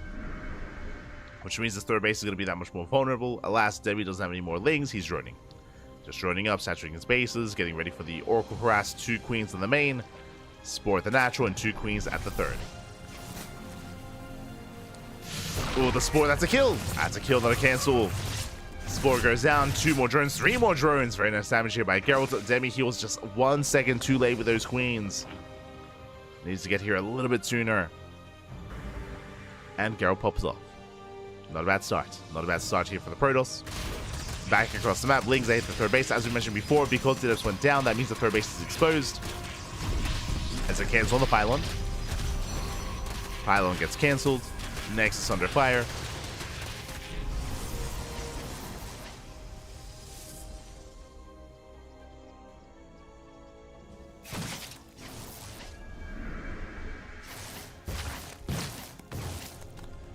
Demi pulls away. Let's pull away, reinforce with more lings. Roach Warren has been placed. Further back in the main, I don't see a lair. And, okay, there we go. I was about to say, reached the 5-minute mark here, and the lair is a little bit more delayed for Demi. Does move across with the lings, doesn't really find much damage. Oracle's deflected at the natural. And he's taking up. He's taking up, he's droning, taking gases. Getting ready for a longer game state. Okay, let's go. We can settle in.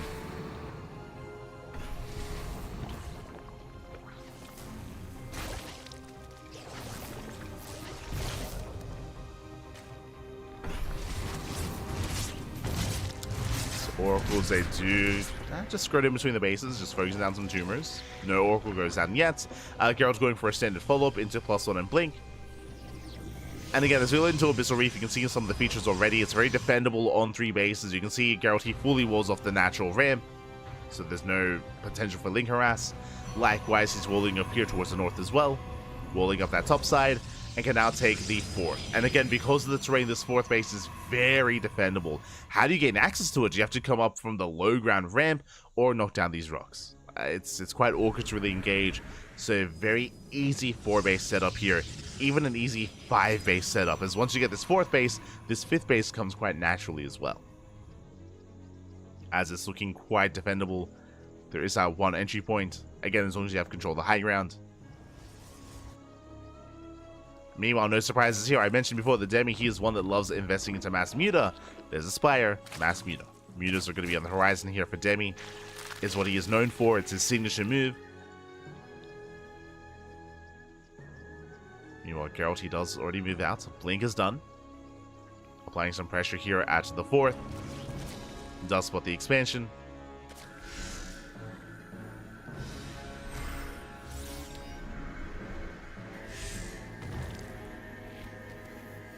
Gerald, he is going to commit. Lings enter to engage. Force Wave goes off. Sorry, Stasis even catches at the Lings. Not bad. But Demi does at least buy some time. He's buying time for the Spire. Now, as Demi's getting to Mass Muta, we have a Stargate and a Fleet Beacon on the way for Geralt. I mentioned before, he's quite secure on 4 bases. Now he's getting ready for Sky Toss. Sky Toss is on the horizon. And once the Mutas reveal themselves, I mean, he can even just go into Mass Phoenix. Go Mass Phoenix with Phoenix range. Speaking of +1 range, does finish up just in time. Does finish.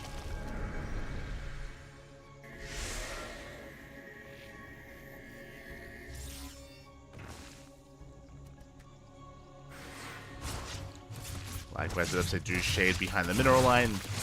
Buying some time, shading towards the main. And does Geralt scout? Ooh, not quite. Does not get eyes on the tech. 14 mutas on the way. Carrier production has already begun. Mutas, they can deal with a low amount of carriers. Kind of. It's a bit of an awkward engagement or awkward dynamic between muta and carrier, but I guess technically possible. As that is 16 mutas in production.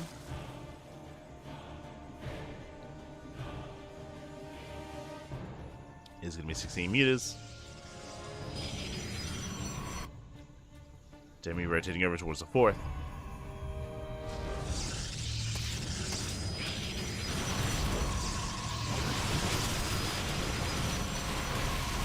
Setting him back, denying the expansion.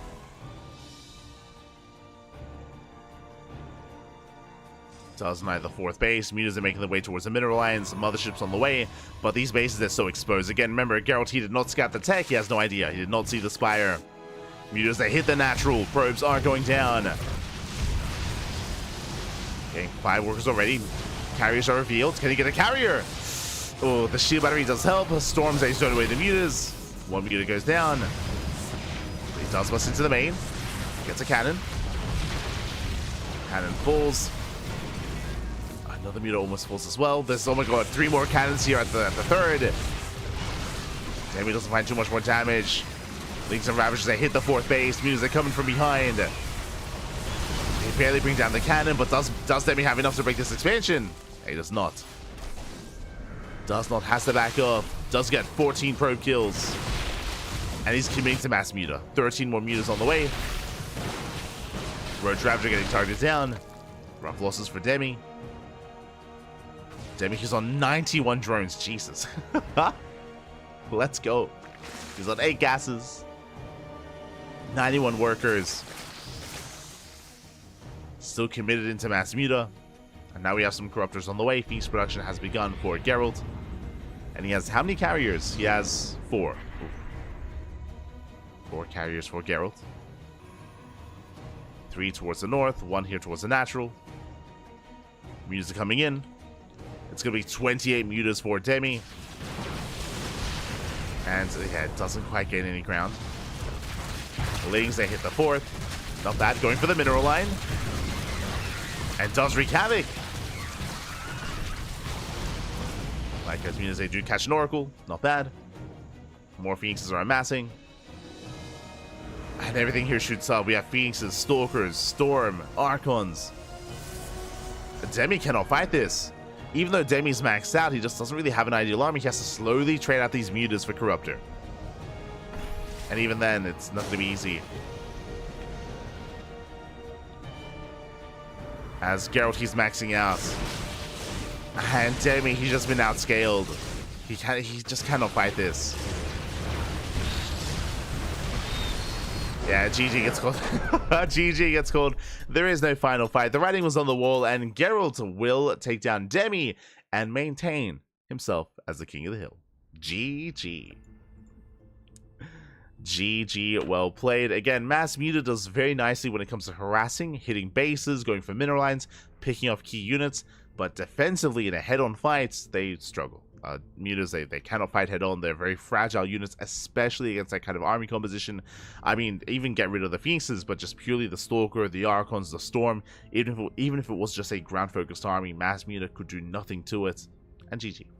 GG, well played. Regardless, good effort, and great to see Abyssal Reef featured once again. It's been quite some time. Look forward to seeing more of it in the upcoming matches and even upcoming weeks of StarCraft. And with that, Gerald takes down Demi, and we are getting ready for our next match, for our next best of one. Who is it going to be?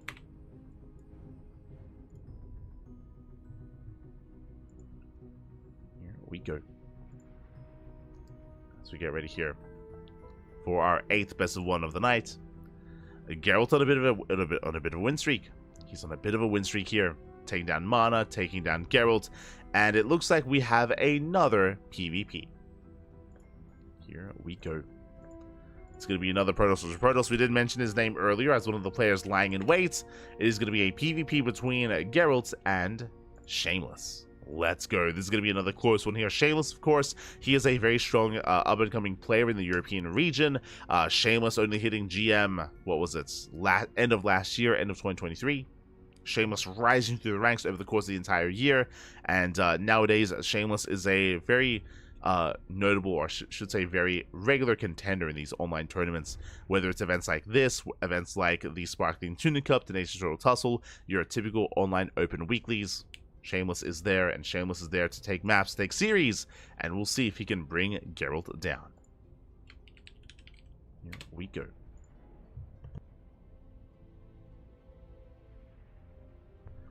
Here we go. As we set up here for our next matchup, and it is going to be, of course, Shameless's map choice. As a reminder, the way the format works is that the contender, the challenger, is able to pick the starting map.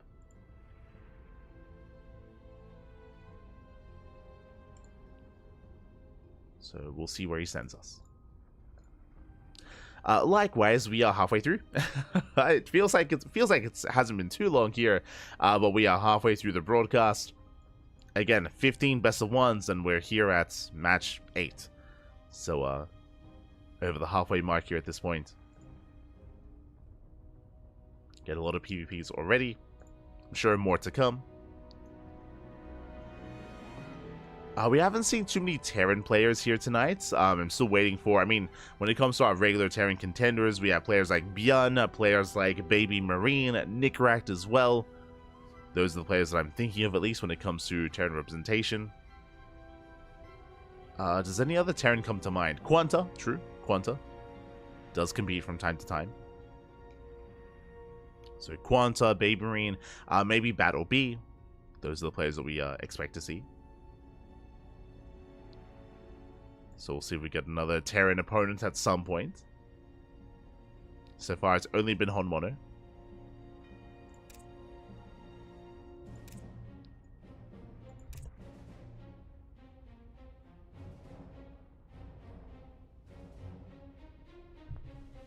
He could even try it for fun. I mean, no shot. It does happen quite often whenever the game ends without that final engagement, but the reality is that a Mass Muta army like that can't really touch the force that Gerald had. It's one of those things where the soup does lie. The army supply might be close, but it's about the quality of the army. The soup does often lie in that kind of game state.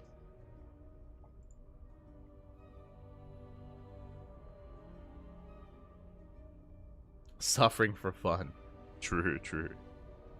We're not all masochists, Baffy, or masochists even. Not all of us.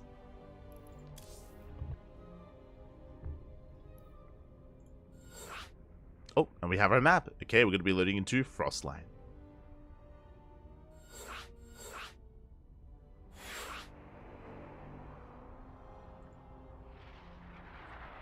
Here we go.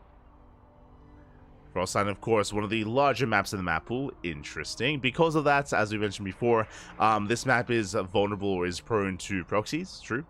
There are a lot of proxy locations on Frostline. Otherwise, we could see a bit of a longer game set instead. We'll see.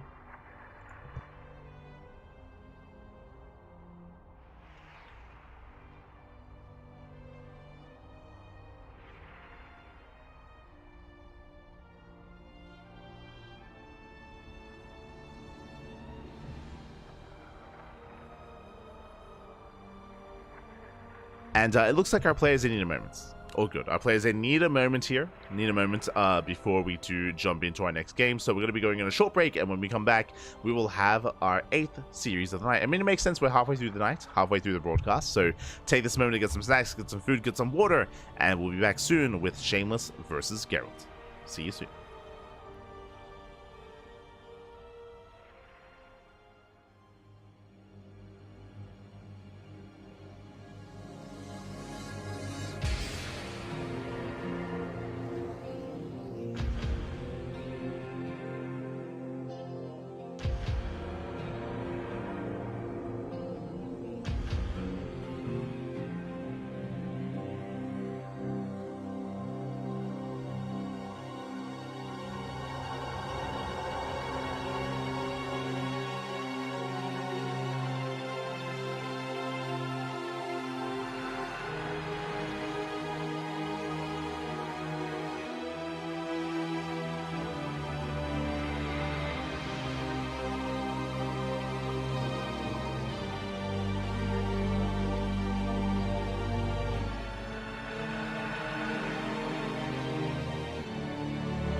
Welcome back, everyone. Welcome back. Hope you enjoyed that lovely brutal OSC as we have returned with our 8th best of 1 of the night. Here we go. We're jumping into our PvP on Frostline.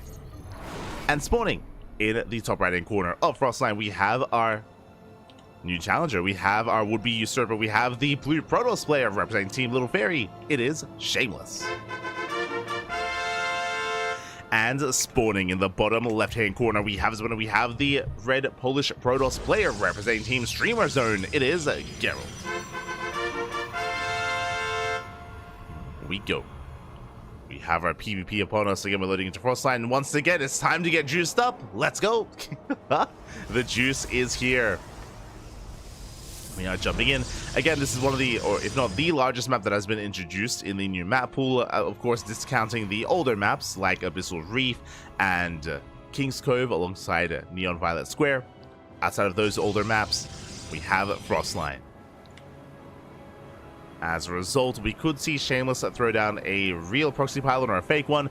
Earlier in the broadcast, we did cast Mana versus 4Jumi on this map. 4Jumi did go for a fake proxy pylon, which again makes sense on this map. So we could see a real one, we could see a fake one. We'll see what Shameless does commit to. For now, 2 gate open. For now, 2 gateways up. Game paused. As we do need a moment to set things up. Hopefully everything is okay. Hopefully Shameless didn't spill his juice. Oh no. Yo, I haven't had a juice box in years. It's oh my god. Do they still make juice boxes? Are they still a thing? It's been a long time, but it's been a long time. Oh no. I miss them. Ay. Now that we're settling in. They have to still be a thing, right? Juice box. Yeah, let's go. But we are going to be settling in, of course. And more than happy to wait for Shameless. More than happy to. All good. Hopefully nothing too crazy. Maybe some Uber Eats at the door. Getting his food. Some latency issues. Hopefully nothing too serious. Hopefully. As we're still in the early moments here of the game. Clearly so far there is no proxy setup here from Shameless. So it looks like 2 gate opener versus 2 gate opener, and we will soon get into our initial units. Whether it's double Stalker, double Sentry, or Stalker Sentry instead. We'll see. We shall see. Meanwhile, I hope everyone in the chat has been doing well. Hope everyone has been enjoying themselves. Especially now that the new patch has dropped, the new map pool as well. Exciting stuff. I was laddering earlier today, and the smudge was real. But yeah, I have a little bit more time to ladder nowadays. I mean, kind of. I know it's going to be a busy weekend with Home Story Cup, but we have cleared our schedule to make sure that nothing coincides with Home Story Cup. So yeah, may be able to ladder a little bit more in the coming days. To embrace the new old maps once again. The nostalgia is real. Oh my god. Very much so. A rare European PvP, I see. True. We almost never see them. Kappa.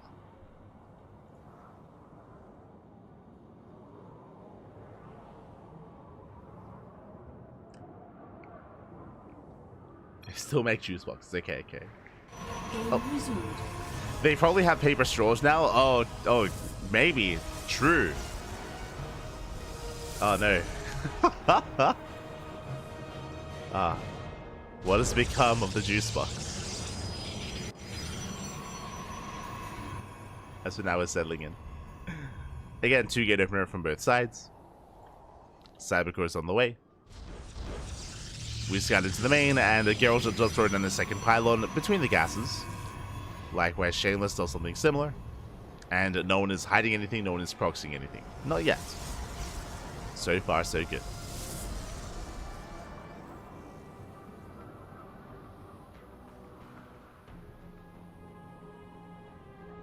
See chat. Did you get to co-cast Home Story Cup? We're going to be the B stream for Home Story Cup. What that means is that we are going to be covering the group stage it's a 3-day event, if I remember correctly. 3-day event. And day 1 and day 2 we're going to be casting. Day 3 we won't be casting during the playoffs. We'll just be chilling. I'll be sleeping, most likely.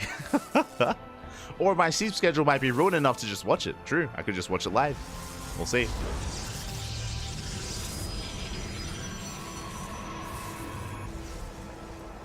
But that is the plan here on the CranKy Ducklings. Again, we were the B stream for Home Story Cup last season, or last edition. And we'll be the same again. I'm ready. I'm ready to just completely destroy my sleep schedule. Oh, let's go. With Home Story Cup. It's gonna be beautiful. Ah, no. I'll never recover. It will take me another year to recover. And then we do it all again.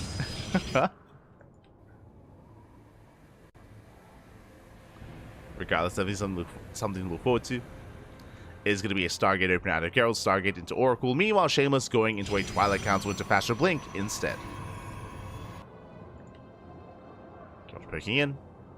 Threatens a natural. Alas, Shameless is in position. He shouldn't lose too much here.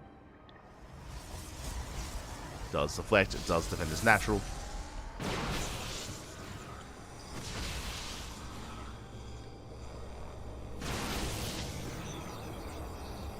I like multiple streams so I can skip race mirror matches whenever possible. I actually think we already have our schedule for what matches we're going to cast.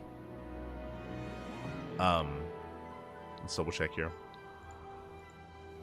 But I think for day one, we're casting a lot of for Jumi. If you're a Jumi fan, I think we're casting most of his games.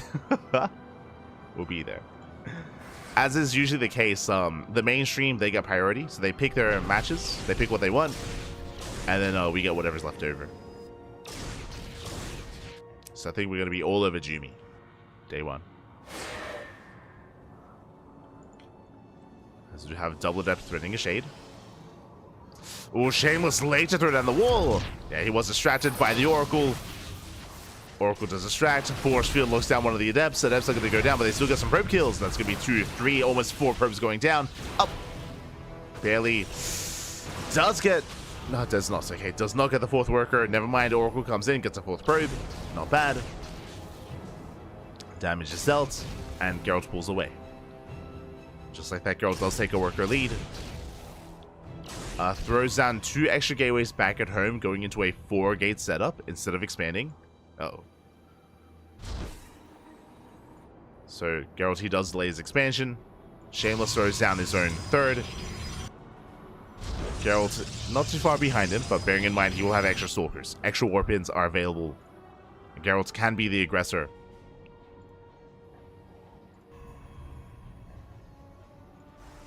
As it does move out. Also, my apologies. I've just realized I didn't open up predictions. my apologies. The pause at the start of the game threw me off, but a little bit late, regardless. Better late than never. Predictions are open. Predictions are open. Place your bets on who you think will take the series. Best of luck. Best of luck with your predictions as we settle in.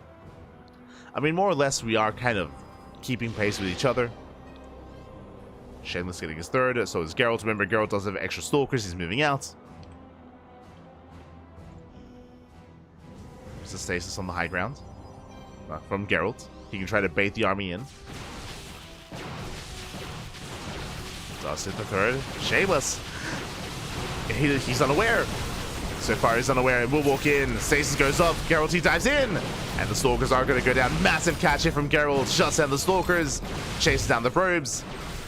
And he could either keep pushing towards the natural, but no, he goes for the 3rd. Yeah, secure damage. Kills the pylon. Goes for the Nexus.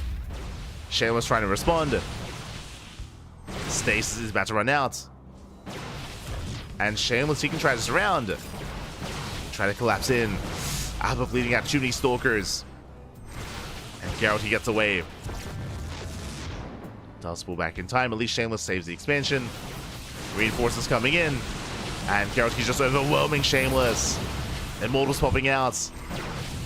But it might just be too late. Even bleeding out another sentry. Shameless, he does hold. Behind this, Gerald is fully saturated, or getting fully saturated at his 3rd. Shameless also getting there. Keeping up with the probe count. Is keeping up. Gerald's meanwhile rotating. Rotating towards the 3rd. Diving on the Immortal. No shield battery. No shield battery. No energy overcharge either to help support that. And Gerald, he breaks through. And it's just too much. And GG gets called. Gerald, he will snowball out of control and take the game and continue his reign here as the King of the Hill. GG. GG, well played. Gerald, he will take the game, will take the series 1-0. Again, Shameless was able to hold his own for most of that game, was able to hold his own. But the last, it was a brutal moment when he got caught out by the stasis trap, and that was kind of game then and there. Half his army was caught. Gerald, he dove in, shut everything down, denied mining at the 3rd base, shut down the Immortal as well, and GG. GG, well played. Just very crisp, very swift moves there from Gerald. And never really allowed Shameless to really recover from that moment. And with that, we're getting ready for our next game, for our next series. We'll have a lot of players lined up here. I have yet to see Night Phoenix jump in. We saw Night Phoenix lurking in the chat earlier. Mixu as well has been lurking in game. I see Mixu, I see Night Phoenix. Who's up next? Who is up next?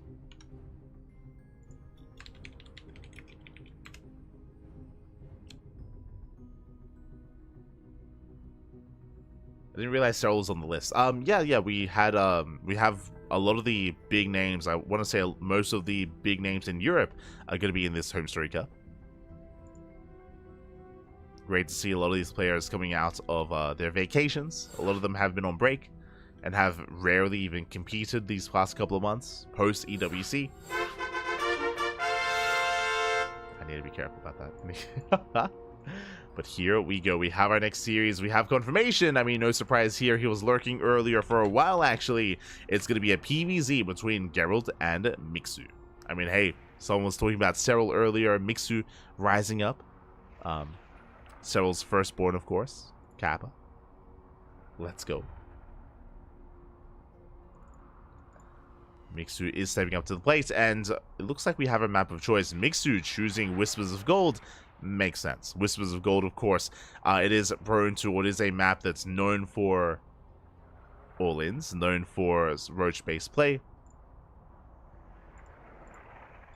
Oh. Okay. there we go. We're good. We're good to go.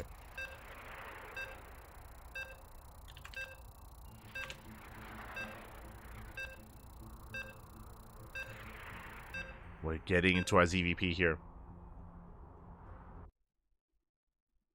But specifically the third base. The third base on Whispers of Gold is very wide open. On top of that, rush distance by ground is very short. Very short on this map as well. So aggression is favored, but that also goes both ways. Does go both ways as we are loading into our next game. And spawning in the bottom right-hand corner of Whispers of Gold, we have the Finnish Zerg player, the Blue Zerg representing Berserker Esports. It is Mixu. And spawning in the top left-hand corner, we have the Polish Protoss player, the Red Protoss representing Streamer Zone. It is Gerald. The current king of the hill here with 3 wins under his belt. If you're in the chat, predictions are open. Place your bets on who you think will claim the series. Best of luck. Best of luck in the chat. As of course, Gerald is coming in as the favored player, but it's the best of 1. Anything can and will happen. Is that best of 1? Gerald will force the unnatural natural. As Mixu is going hatch first. And we can embrace the map here. Again, we've been casting in Whispers of Gold for, what, 2 months at this point. And the big feature here is the third. The third base, or at least the triangular third, is very exposed, very wide open. You can attack from multiple angles. Likewise, the linear third base as well, not the easiest to defend. More importantly, though, the rush distance by ground, especially with this forward base being taken from Mixu, creep spreads so quickly, and you can knock down these rocks to make the rush distance even shorter. Rocks can be knocked down, you can move out with roaches, with queens, you can reinforce quite quickly, and it can be very difficult to defend on 3 bases. Likewise, we have seen a lot of Protoss players embrace Twilight Council play instead, to try to be the aggressor and take momentum away from the Zerg. So we'll see who is able to be the aggressor this time, and we'll see if Mixu even commits into any kind of heavy roach play, or just drones up. We shall see. As a reminder, of course, this was Mixu's map pick, which again makes sense.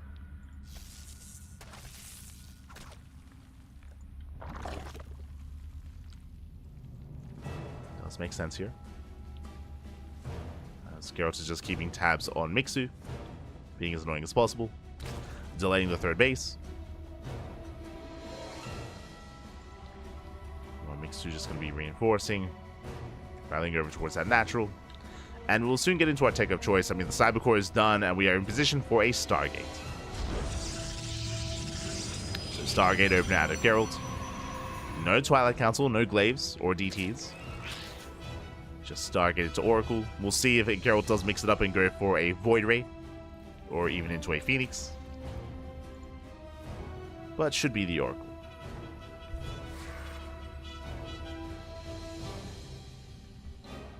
We go.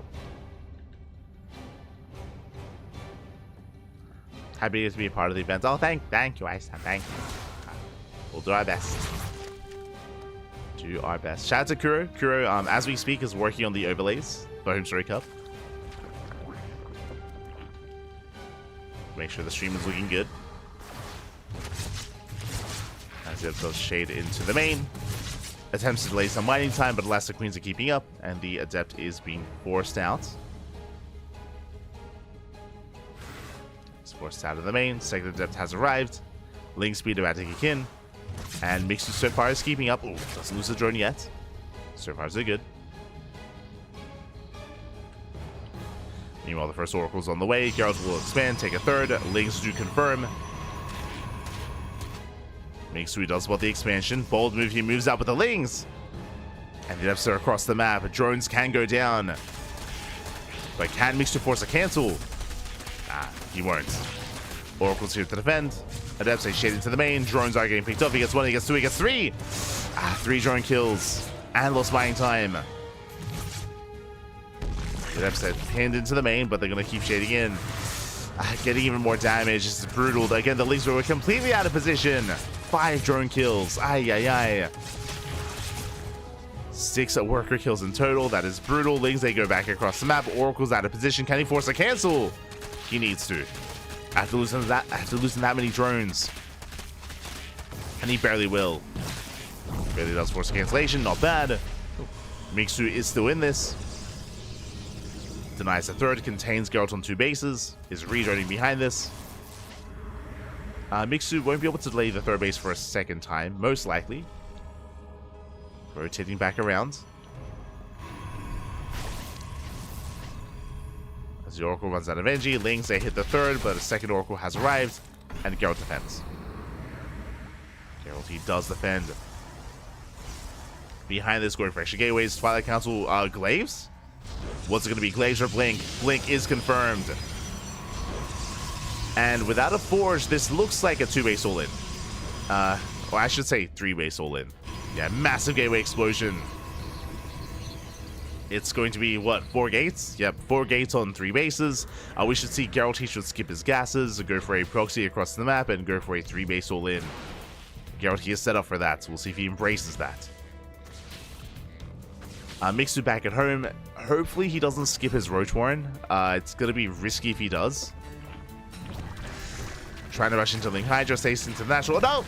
The reaction! No response. Massive stasis goes off. Most of the mineral line does get caught. Very nice catch here from Gerald. Does shut down the mineral line. And Mixu, he is hurting. Is going for the safety Roach Warren. Thankfully, Roach Warren is on the way. You see Gerald moving out. Blink is halfway done. Does Geralt move out with a probe, though? It looks like he doesn't. He is saturating his third base. I see a Forge. It's going to be a late Forge out of Geralt, but it's still on the way, so he's working on a later game state. I assumed it was going to be a 3-base all-in, but the Forge says otherwise. Again, you wouldn't get a Forge unless you wanted for the game to progress and go even longer. Geralt does poke in, but he shouldn't really gain much ground here. Stalker gets picked up. Geralt forced back. Roaches are amassing. Blink is almost done.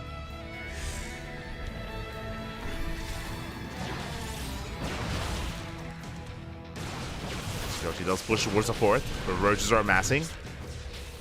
Links as well. Mixu cutting workers at 65. Stasis goes off, and Mixu can keep chasing this down. He can at least try it. Links are coming from behind. They collapse on the army. Oof. Another 3 Stalkers do fall. 4 Stalkers even. So very nice tweakles here by Mixu. He's shutting Geralt down. The Roaches do get caught out, so Mixu forced the fight. I don't think he really wanted to, but he does force back the army. Gets a Stalker. Does get a Stalker. Mixu pulls back. He consolidates his forces. Geralt getting a 4th. And Mixu, he hasn't droned in quite some time. Again, Mixu, his cut workers at 62. He's getting another expansion, but this might just be for Larva. Yeah, it might just be. Trying to force a cancel. Looks like he will. Oh, that's a kill. Oh my god, that's a kill, not a cancel on the expansion. Nexus goes down, depowers the gateways, links into the third. Very nice damage here by Mixu. And is gearing up for a push. Overlord speed finishing up. This may just be for Dropper Lords. Show us what you got. Amassing more lings, roaches, ravagers. Again, Mixu has not made a worker in quite some time. There we go. Finally, some drones are on the way.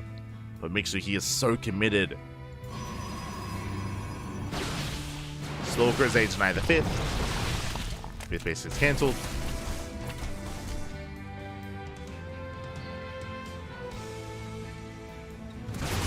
Likewise, oh, poking in towards the 3rd.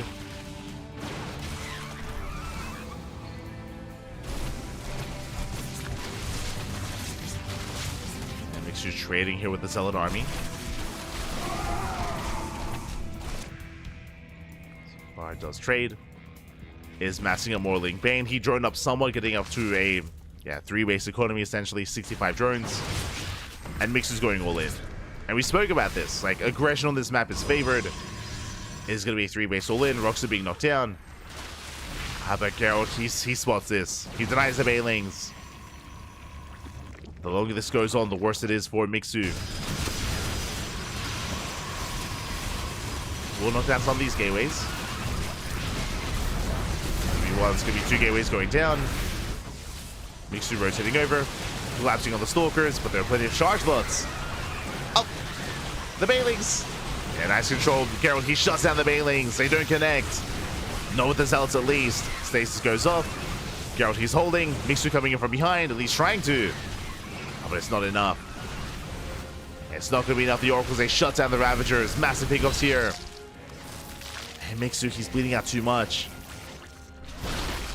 He's running out of time. Meanwhile, cannons are finishing. Shield batteries as well. Storm is done. High Templar gathering energy. And once Storm kicks in, I'm not sure if Mixu can really pull this off. Does rotate over towards the north. Knocking down the rocks. He's hoping to maybe get into the mineral line. We'll take down the Zealots. Bailey's are rolling in. They try to break through. They shut down the shield batteries. I mean, Mixu, he's gaining ground. Here comes the main force. Trying to work his way through. Takes down the cannons. Lings, they bust into the mineral line. Probes are going down. Not bad. He's getting some economic damage. Impressive. Going for the Temple Archives. Still a run by across the map. Gets cleaned up.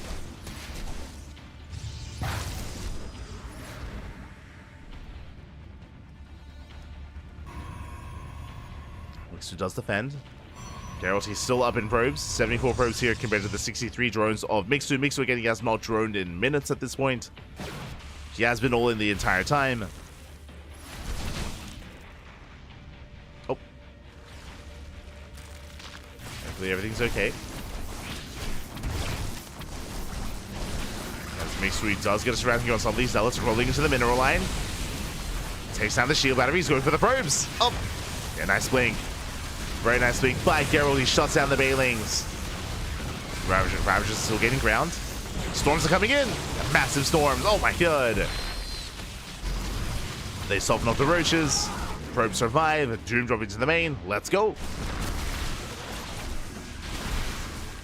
As Mixu is running out of steam, at least here on the right hand side denies the warp in. And the Doom drop it has arrived. Busting into the main. Bars being researched. There's the recall. Do we have a storm? We do. Storm shuts down the roaches. 10 probe kills. That's some damage, but it's not enough. It's not enough at this point. And Mixu is running out of steam. He's running out of units. Does get into a minute. Oh my god. Does get in. Finally. Probes are going down.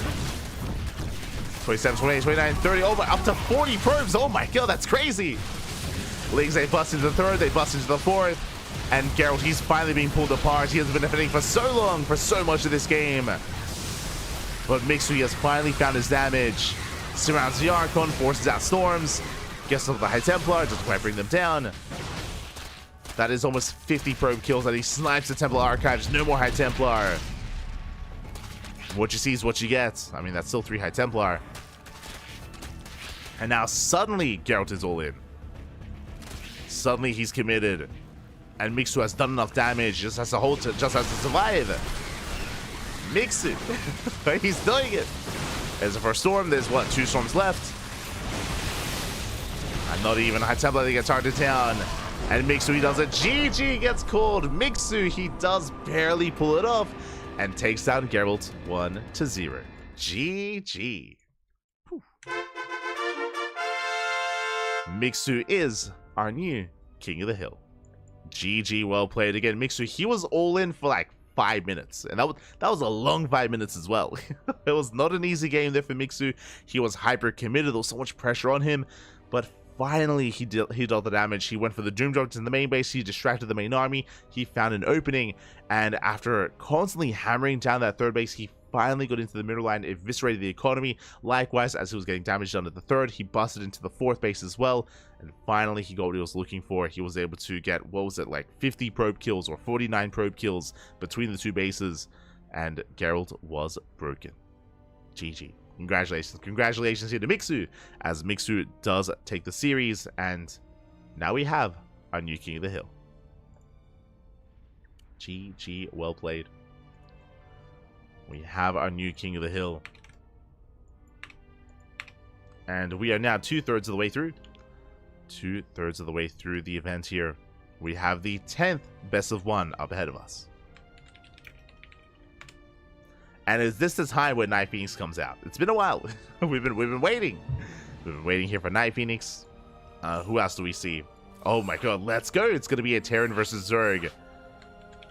It's been a while since we've had a Terran opponent here. Homeowner was featured earlier, but now we finally have another Terran in Nicaract.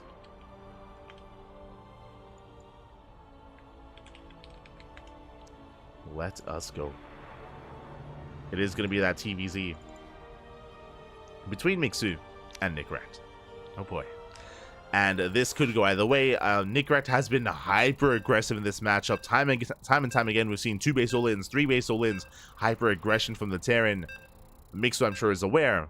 And how does he compare? It's been a while since I've seen these 2 face off. I do feel like they're close in skill, but I'm not too sure who I favor here. We'll see. We're here to find out. As spawning in the top right-hand corner of Frostline, we have our red Terran player. For the Platinum Heroes, it is the new challenger. The would-be usurper, it is Nicaract. And spawning in the bottom left-hand corner, we have the current King of the Hill. We have the Finnish Zerg player, the blue Zerg, representing Berserker Esports. It is Mixu.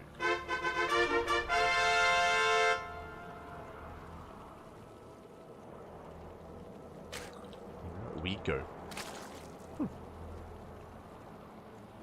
Again, Gerald, he was playing so well for most of that last game. For the majority of it, he was able to warp in, able to defend both locations at once, re-wall, land the storms, take into storm as well, but all it takes is one wrong move, one moment goes wrong, and then everything just crumbles from there. That's how unforgiving StarCraft can be. That's why we love it. And here we go. We're getting into our next game. As a reminder, best of 1. Oh, and before I forget, you know what time it is. It's Gambit time. Predictions are open. Place your bets on who you think will claim the series. Will Mixu continue his reign, or will there be a new King of the Hill? For now, Hashgas Pool, a standard opener out of Mixu. Likewise, Nicaract going for a Rax Expand. Everything looking normal so far. As a reminder, I still stand by what I said earlier, how Nicaract has been very aggressive here in the TVZ matchup.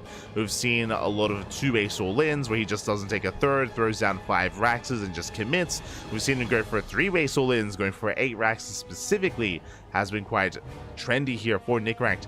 In saying that though, I feel like we're spawning into a map that doesn't really lend to that kind of style here. We're loading into Frostline, a very large map in the map pool, the largest, newest map in the map pool, I should emphasize, amongst the new maps like El Dorado, Whispers of Gold, Ley Lines. Frostline does stand out amongst them as, you know, a large macro map. On top of that as well, it does feel like it is less, or there's less terrain to take advantage of. I'm referring to maps like Abyssal Reef, maps like Neon Violet Square, or even Frostline, where there are a lot of choke points that can favor an aggressive Terran player. to avoid any kind of surrounds and avoid any slip-ups. But no, CranKy embraces Frostline instead. So I'm curious. I'm very curious what his plan is and how he does approach this. Eyes are on CranKy, back at home, third CC. Up! He wants the tumor. He gets it. Tumor goes down, and the Reaper will barely escape. Very nicely done here by CranKy. Back at home is going for the CC on the high ground. So Rax expand into a third CC before Starport. So far, so good. So far, economic build, getting to Hellions, getting to potentially Banshee production as well. And really, my eyes are going to be on CranKy to see if he does take his gases at his third, and if he does commit into a 3-base all-in. We at least confirm it's not going to be 2 bases. Oh! Oh my god. He gets the tumor for a second time.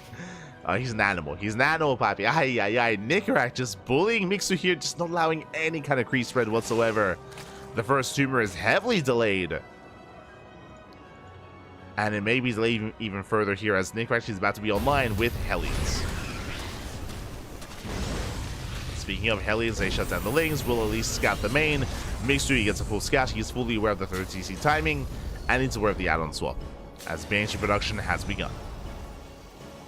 Meanwhile, Mixu massing up more Lings, moving out towards the natural. There are Hellions to defend, and they will. Yeah, the boys are pulled away. Nice defense by CranKy. He doesn't lose a single SCV. And he's gearing up for some Hellion Banshee harass. But we're getting there. Are getting there.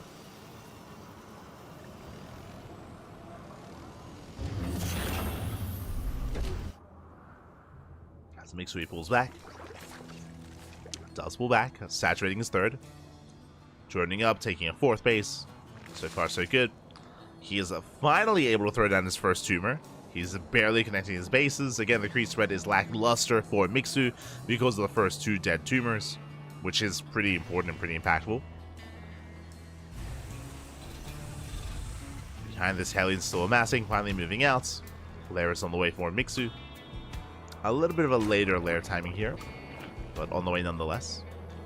Going Lair first, into Baliness, into delayed 1-1 upgrades. As Hellions get eyes on the would-be 4th. They do confirm.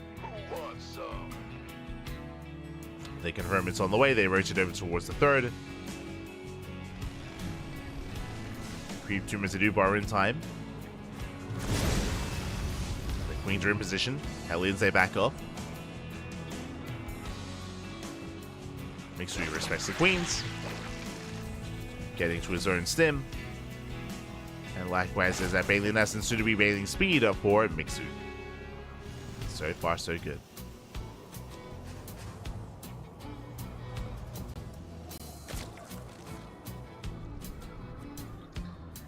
Meanwhile, CranKy, he did not research Cloak, so these are vanilla Banshees.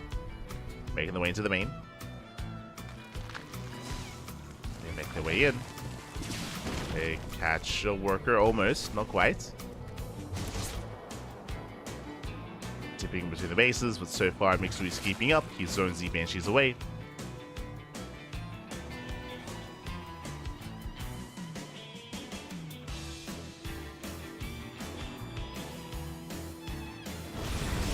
So far, so good. Hellions move out. They almost get surrounded. One Hellion goes down, but CranKy maintains himself.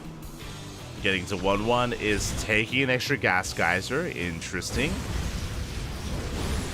CranKy gearing up towards a later game. Clears up all the creep. Bathers already. Oh, Bathers are not ready. They are vulnerable. Things are going down. Hellions, they almost get on top of the Bathers, but more reinforcing things they have arrived, and they surround and they shut down the Hellions. Nice clean up here by Mixu. Does shut him down. CranKy getting ready here for his first push. Banshees, at least they do deny some of these mainlings. Not bad.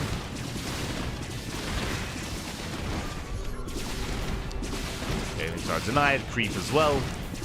CranKy pushing towards the right hand side. This is going to just be a drop here from CranKy. And he is getting a second factory. It looks like he is gearing up towards the mid to late game. Oh, this round! Oh my god. But it was controlled there by CranKy. Does move command forward. Gets surrounded. Thankfully does escape, does pull back. the same time, Banshees, they hit the 4th. I guess now the 5th. As the 4th base is getting saturated. So far, so good. Mixu is keeping up. Attempts to go for a counterattack, but Nick is ready back at home. Bailings are denied. A bit of a chaotic fight here from Mixu. Mixu, he is reinforcing. Does want to commit. Rotating over towards the 3rd, denies the 4th. Bailings are rolling in. And Mixu does collapse on the army. Bailings crash into the fire, but so far good defense out of Nick. He saves the tank, just barely. Tank is on 4 HP, but he does hold on. Was forced to cancel the 4th base. That was a cancel, not a kill. On the expansion. And Nick holds. Does hold quite nicely. Getting ready for a counterattack. Mixu's still gearing up Morling Bane. Mixu's still on Lair Tech, by the way. He has yet to throw down an Infestation Pit. No Hive potential. Mixu quite committed here on 4 bases.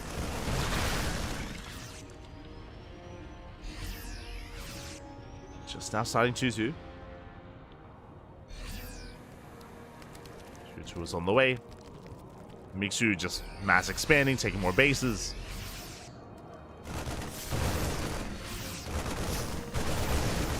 CranKy is here in time. Does force to cancel.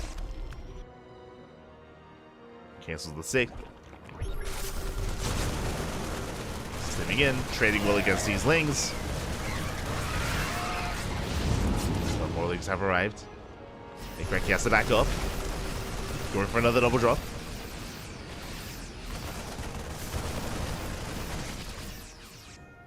Again, so far trading relatively well. Gets a queen. Oh my god. That was so close. I'll pick up at a Nick. He gets the hell out of there. Lisa confirms there is still no 4th expansion, not yet. And this is where I worry for Nick in a longer game state, and why I question this map choice. As you can see here, the 3rd and 4th base are very spread out. They're very spread, they're very isolated from each other. Not easy to defend here. We'll see if Nick can hold. We'll see if he can hold on. But now setting up his siege line, throwing down more sensor towers. He's turning up, or at least attempting to.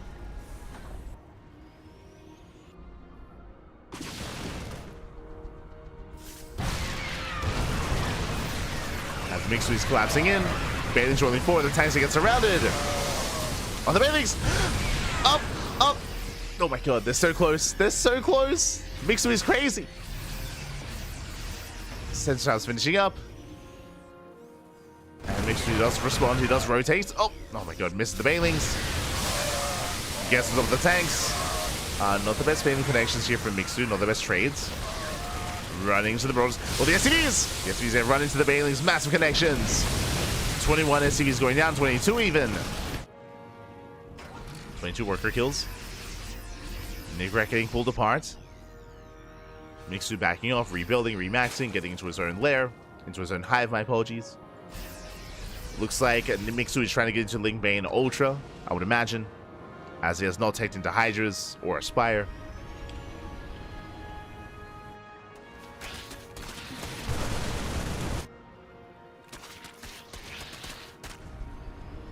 Things they get across the map. They at the sensor tower. Mixu having a hard time remaxing. But we'll connect here with the Marines. Not quite the tanks though. Marines go down. Mixu running out of Bailings. Unable to push in. And Mixu, I assumed he was going for Ultras. There we go. Ultra Caverns on the way. But Mixu is struggling. He hasn't been able to trade well here against the tanks. He has been trading inefficiently. Mixu trying to catch reinforcements instead. Base goes down.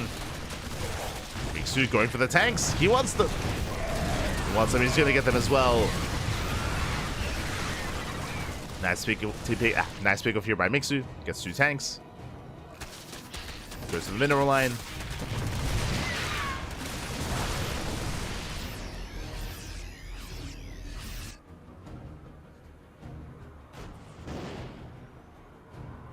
Going for another 2 tanks as well. Thankfully, Medevac does respond. Saves both of them. Just barely. Nickrat saves the tanks. Wings they roll in towards the planetary. Bailey stay 2 on borrow. Oh, not the best connections though. Was that a manual detonation? I mean, they did kill the CC, I believe, the building CC. 10 TV kills. Forcing out a scan.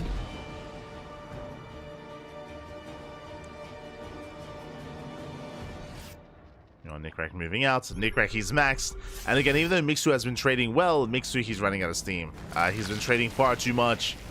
He's got Ultras on the way, Infestors on the way as well. But Mixu, he's in trouble. Bailings, they're denied. Without Bailings, he cannot defend. He cannot hold on. This hatchery, it's forfeit. It's going to go down.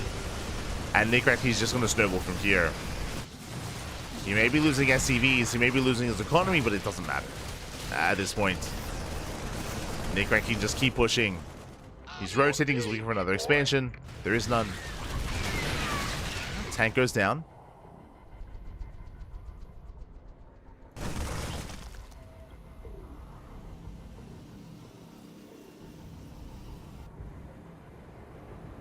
Tank does full. Correct, rotating over.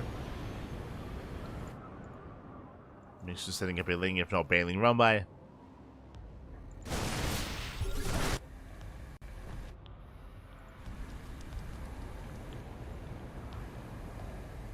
Got the Ultras, they're big again. Ultras, they're big once again. We'll lose another expansion. Nickrat, he's maxed out. We do see Mixu, they're coming in from behind. Trying to collapse in with the Ultras. Emphasis on trying. Oh, the Fungals! Yeah, Fungal connects. Massive connection. Bailey's they roll in. They shut down most of the bio. A very crucial Fungal here from Mixu. He's going to keep pushing. Oh, not quite. Lacking reinforcements. Once again, Mixu plummeting in supply. He needs more lings. Needs more reinforcements. First Viper goes down. Oh, second Viper as well. Not a single spell. Aye, aye, aye. Not a single spell goes off. There is one Fungal available. Does connect. Ultras are trying to hold their own, but they don't have their lacking upgrades. Yeah, the Ultras go down. My apologies, they have 3-3 and they have kindness plating, but still they melt against the Marauders. Who needs Ghost? Not Nickrat. Apparently he's making Ghost now. I mean, they help. They do help. So every Ultra did fall, and Mixu, he has no economy. He's down to 63 workers. He's heavily oversaturated as well. Needs more bases, needs expansions. Mixu, he's run out of money. He's run out of steam.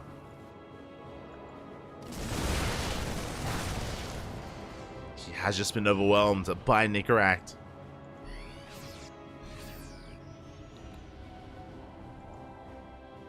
And Nickrat, he's intended to just chill, calm things down, max out, and then push.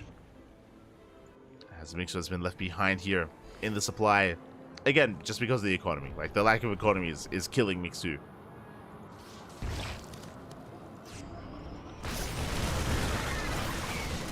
They flood in.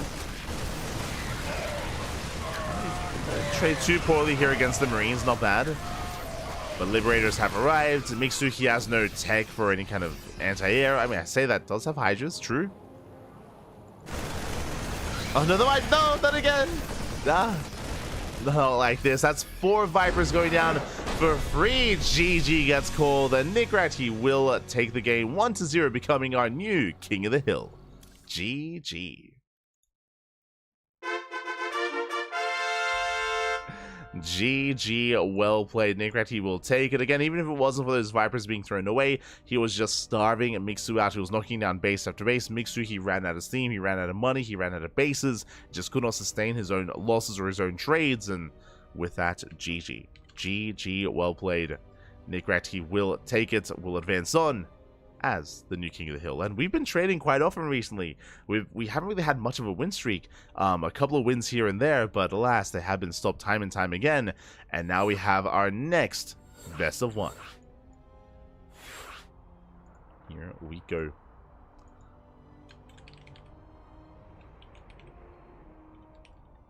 It has been a while here. It's been a while since we have featured our Ukrainian Protoss player. Here we go. We have a TVP. It's going to be a TVP between Nickrat and Night Phoenix. Here we go.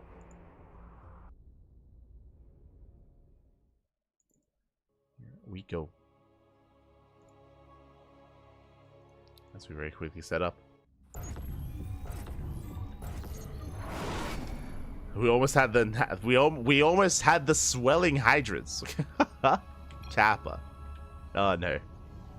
And here we go. We're getting into our next game and spawning in the bottom, in the top left-hand corner of Whispers of Gold. We have the Ukrainian Protoss player, the green Protoss representing Astronaut Esports. It is Night Phoenix. Not to be confused with Nightmare. As spawning in the bottom right-hand corner, we have the red Terran player, representing the platinum hero as the current king of the hill. It is Nickrat. Here we go. So we are going to be settling in.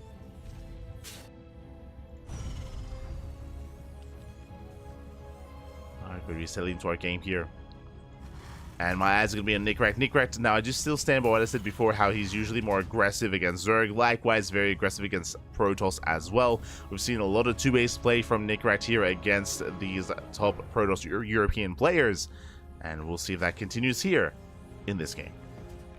Also, before I forget, if you're in the chat, you know what time it is. It's time to get your predictions going. Let's go. Get your gamma going here as the best of one is upon us. Is going to be a double gas opener out of Nickrat. Double gas means factory first before CC. So racks into factory. And I should also very quickly set up the player name as well. True. True. Huh.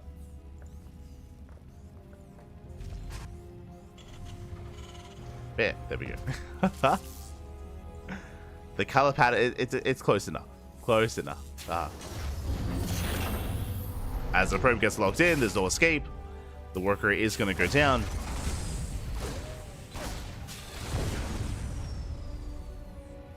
As the factory gets placed a little bit closer here to the main base, there's no add-on swap potential as it's a little bit further away. Interesting. From here, Nickrat can go into Reactored Reaper Hellion. There's no add-on swap here for any, reactor Widowmine production. Could still lead into a drop though. CC on the high ground. Okay, very safe play here by Nickrat. CC in the main. Reaper gets across the map. We have our take of choice. Going to be a Stargate opener here out of Night Phoenix.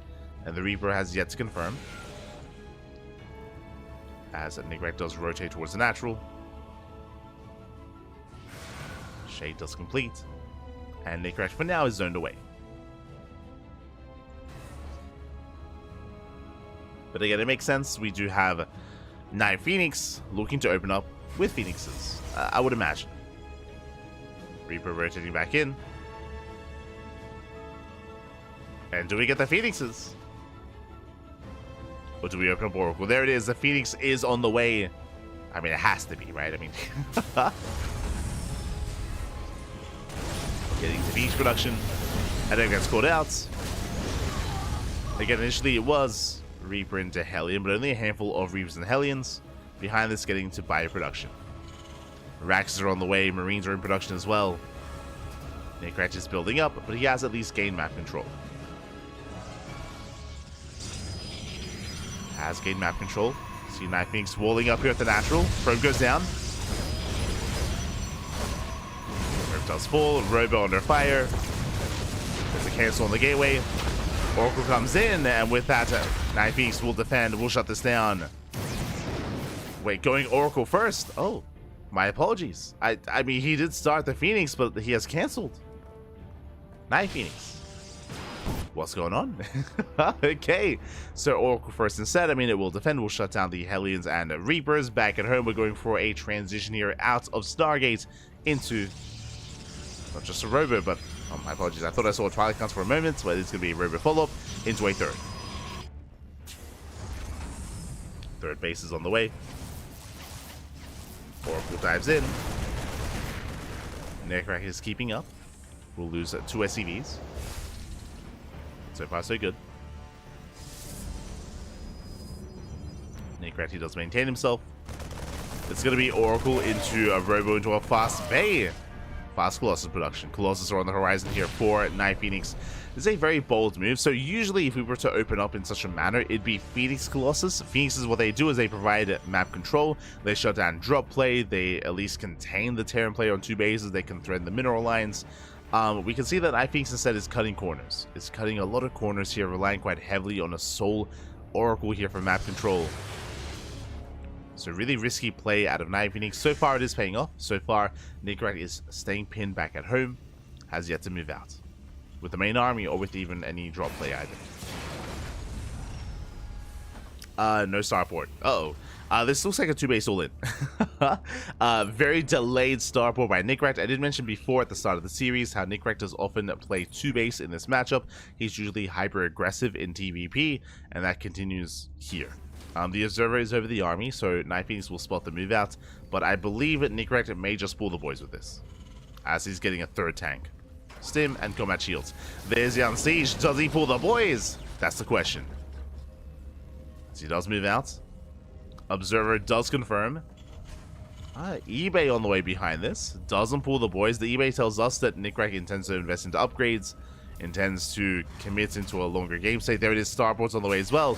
So this is committed by Necrat, but it is not all in. He is transitioning the Stargate, sorry, Starport even, and the eBay.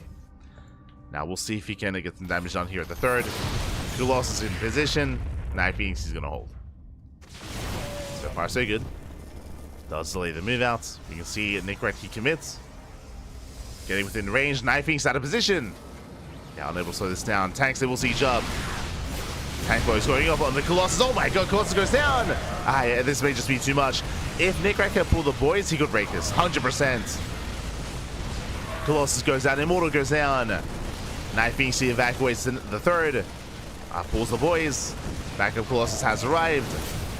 Probes are diving in. And tanks able to late to siege. But they bring down most of the Stalkers. That's all the Stalkers falling. Colossus under fire as well. It goes down. Oh my god, massive pickup. Ay. And it looks like, again, Night Phoenix is barely going to hold on. There's only a handful of reinforcements left. It looks like Necrat, nah, he's done it. He has done it. He breaks the 3rd. Takes down the shield battery. Shuts down the probes. Can even chase down the Immortal. And again, these are just too many losses for Night Phoenix. Such expensive losses here. The Immortal and the Stalkers. Nice kiting from Necrat. Shuts down the Zealots. Boys are being pulled. Well, the final Stalker, it lives. Barely lives. And you can see Necrat, he's still rallying. He's still just rallying across them. He knows how much momentum's on his side. He knows that he has done critical damage. And he can keep pushing. Remember, there is no shield battery. Tank siege is up. Boys going up here on the Stalkers. Stalker goes down. 3rd Colossus has arrived. Finally, Night Phoenix holds. But again, behind this, Necrat getting a 3rd base on location. Pulling back, getting to +1 upgrades into medevacs, gearing up into a longer game state. Necrat, he may not have killed Night Phoenix, but he's done well. Terran player here has done quite well for himself. And again, I stand by what I said before, that if he had pulled the boys with that move out, I think he straight up would have just killed Night Phoenix. Like, he had done so much critical damage even without them. It was insane. Scan reveals the saturation at the 3rd. Double drop towards the main.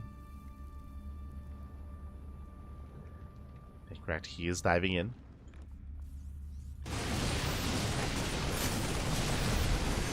Does force a recall. Some not the most focused DPS there from the drop. On a bit of everything. The gas, the gateway. Could have targeted down either one. Pulls away for now. At least he's now aware that recall's on cooldown.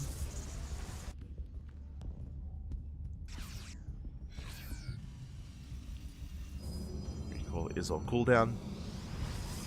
Night Phoenix trying to recover, getting to his 2nd Colossus. Necrat still in the driver's seat. Up in economy, up in army supply. And of course with map control as well. Night Phoenix is not out of the woods yet.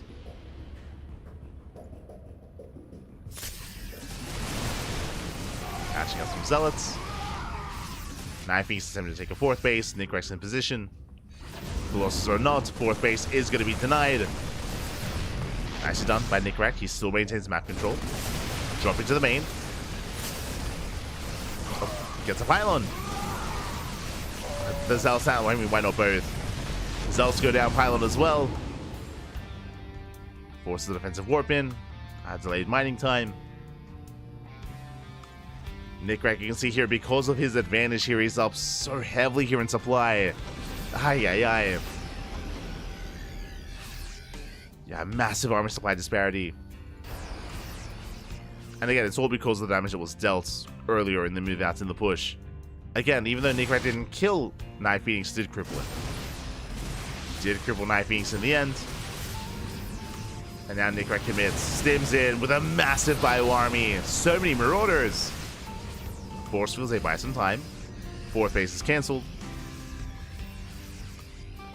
Nickrex building up. There is going to be another line of force fields though. Force fields are thrown down. Colossus taking a lot of hits. One Colossus falls, massive pickup, and he wants another. Nice force fields. Second Colossus falls out, there's one left. And Nickrex, he's done it. He's broken the 3rd base for a 2nd time. Lands the Vikings. Tries well against the Zealots. It's only Zealot left, so we'll have to pick up though. The army is overstimmed. The Zealots hold. Nickrex, he's barely holding on, but it costs him 3 Colossus. Nickrex, he scans, he sees the lack of 4th. Feeling good. Nickrex, he has his own 4th on location. Vikings were preserved. It means that even though Night Phoenix is going back into Colossus production, I mean, there's going to be anti-air. There's going to be plenty of anti-air. Actually, Nickrex going for a Viking drop. Looks to be a Viking drop. Scans, nothing quite in position. Disruptor has arrived. Shows the Nova. With a well-placed Nova, then maybe Night Phoenix can take a fight. Nova goes up. Raises the army. Vikings, they deny the 4th. 3rd base is killed. And again, it's just been a slow death the entire time here for Night Phoenix. GG gets called. Good luck in the next game. And Nickrex will take the game and will maintain himself as the King of the Hill. GG. GG, well played. Nickrex, he will take it. Again, a very intense game, but we saw the first move out did critical damage. If you recall, Night Phoenix was being a little bit greedy. Night Phoenix only opening up with a single Oracle into Colossus production, and even though Night Phoenix had early Colossus, they had no support. There was nothing there to really keep the Colossus alive. They went down one after the other, and Nickrex just held on to that momentum and never quite let go of it. We saw that he didn't quite have enough to kill Night Phoenix time and time again, but Night Phoenix, he wasn't really living. He was surviving, barely, but wasn't really able to get into the mid-game in a solid position, wasn't able to maintain its economy. GG.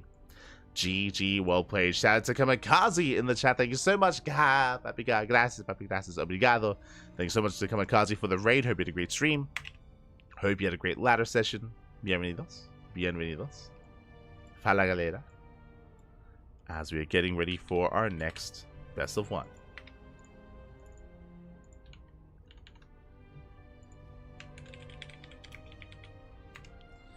Here we go. And it looks like we have our next game here.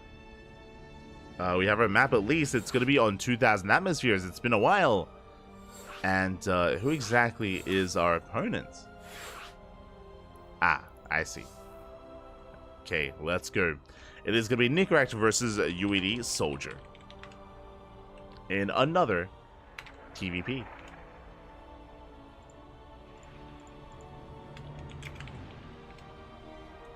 The TVPs do continue. Again, Nickrex, he is very aggressive in this matchup. You saw that he went for a delayed 3rd base in that last game, delayed 4th base as well. Just hybrid aggression from Nickrex is his go-to in Terran versus Protoss. And I'm sure that'll continue here as well. We go.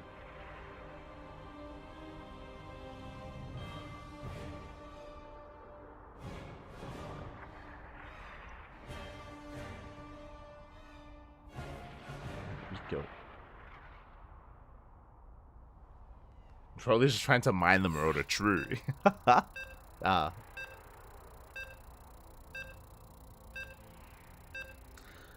Surprised that UAD soldiers in Terran. True. Smooch. It's like Raynor. Raynor isn't Terran either. What's going on? What's happening? Aye.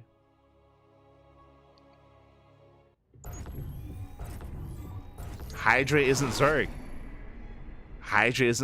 Raynor isn't Terran. UAD soldiers. What's happening with the world? Aye. As we are getting into our next game. And spawning in the bottom left-hand corner of 2,000 atmospheres, we have the red Terran player representing the Platinum Heroes. It is Nicaract, the current King of the Hill. And spawning in the top right-hand corner, we'll fix up his name. Un momento. There we go. Beautiful. We have our green Protoss player representing CSO Esports, the new challenger, the new would-be usurper. It is UAD Soldier. And if you're in the chat, predictions are open. Place your bets on who you think will take the series. Best of luck in the chat. Coming into this, I do favor Nicaract, but this is a best of one. It is a best of one. Anything canon will happen. I'm sure UAD Soldier has a build prepared for his opponent. I'm sure he's coming in prepared. Let's go. Let us go.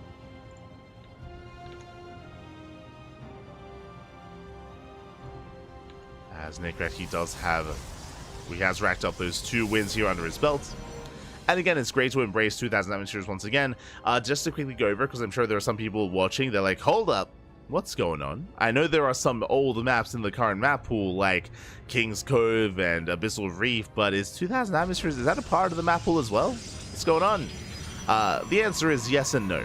OSC, the OSC events here, I should say, every single season, they come in with an extended map pool, specifically an extended map pool, and players, they vote. The players that compete in these tournaments, they vote on which maps to bring forward in the new map pool as well. So every season, 3 extra maps get added to the map pool. This season, it isn't just 2,000 atmospheres, it's 2,000 atmospheres, Eternal Empire, and Cosmic Sapphire. So 3 old maps have been brought back. It is just a way to keep things fresh, specifically for OSC events. This was also, I believe this rule was kind of introduced in an era when maps weren't being implemented too quickly. I mean, I say that, I mean, still nowadays as well, we basically get like 1 map pool a year nowadays. But when that was a newer concept, I mean, that is when OSC stepped up and they allowed for the seasonal map pool to be updated more regularly, as the OSC seasons are shorter than, you know, the year-long map pools that we currently have. So again, it's a good way to keep things fresh.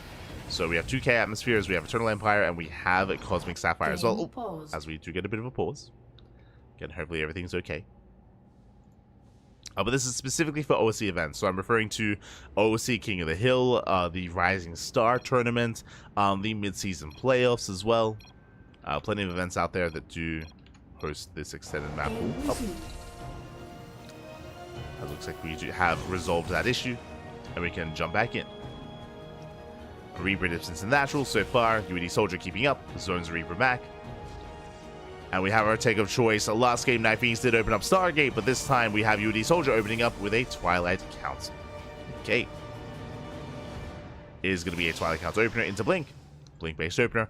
The question becomes, how many gates? How many gateways here? 2, 3, or 4 gates set up out of UAD Soldier. Meanwhile, across the map, do you see what I see here? 3 CC into 3 ranks. Bjorn, is that you?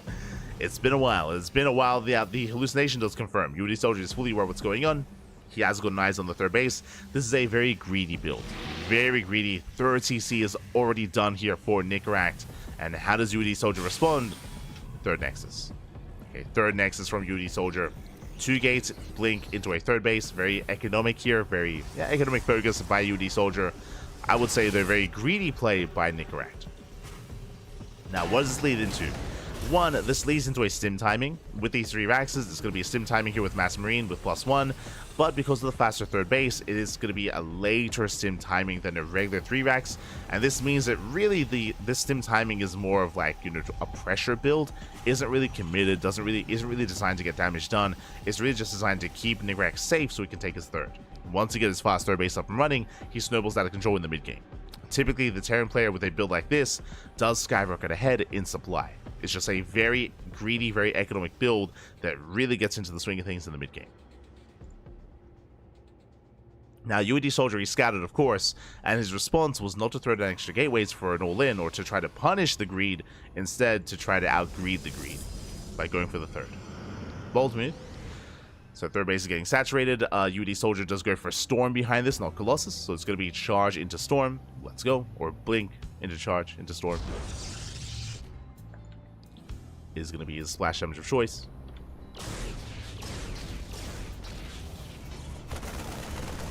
Hallucination confirms the production that's underway. Mass Marauder. Marauders are building up. Nickrak now establishing his third. Still yet to get saturated, but it's getting there. And once it does, then again Nickrak can really hit his final form.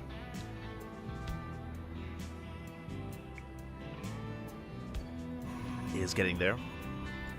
You can see Nickrak moving out. He's vying for control of the Zelnaga towers. You can see UAD Soldier setting up a proxy pylon as well. Nickrak pushing towards the third. Storm is done. And there is a Storm available. Does UAD Soldier react? Now he does! Storm connects. And Nickrak backs up. And massive Storm. We have another Storm as well. Oh my god, the Bio Army crumbles. The Marines do fall.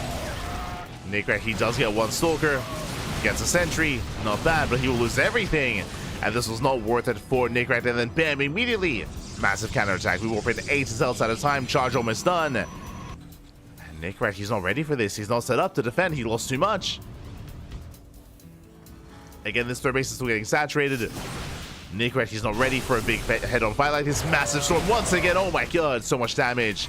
And UAD Soldier, has he done it? I think he has. Remember, no Medivacs. GG gets called. And UAD Soldier, he does catch Nickrak with his pants down. And we have a new King of the Hill. GG. Whew. Oh my god. GG, well played. I was concerned. Hold on. There we go. I was concerned that UAD Soldier, he was going to go for a third base and try to get into a macro game against the build of Nickrak. We saw he did go for a fast third base, but he rushed into Storm, and it was kind of two things coming into play at once. Because of the proxy pylon, it looked like UAD Soldier was still going to be aggressive. He was going to be aggressive nonetheless, but it was very fortunate that Nickrak pushed into him.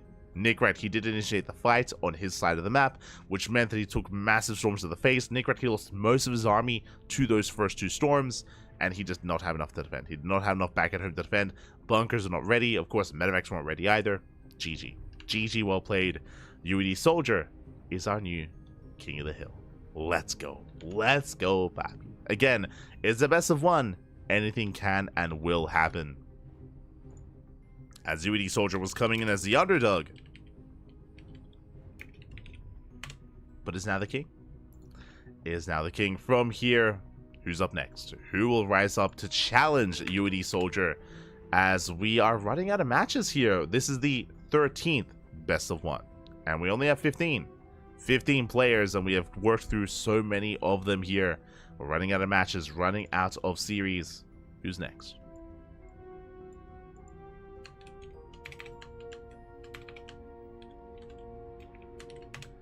Who is next? We have our answer here. Okay, it's going to be a Zerg player. We have a Zerg player rising up. One moment. Just setting up their names, and there we go. It's going to be our very, very young Zerg player. It's going to be GG Machine. Okay. UAD Soldier versus GG Machine. Again, this could go either way, especially in a best of 1. Coming into this, I do favor GG Machine, but I also favored Nickrak. Right? I have favored Nickrak in that last series as well. So clearly this can go either way. So best of luck. Best of luck in the chat. Predictions will be open after we find our series. after we get in.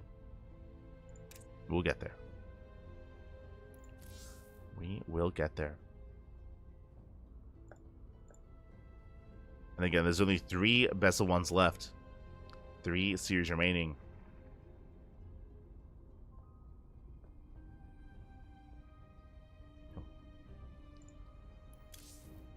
Who haven't we seen yet tonight? Again, we haven't seen many Terran players.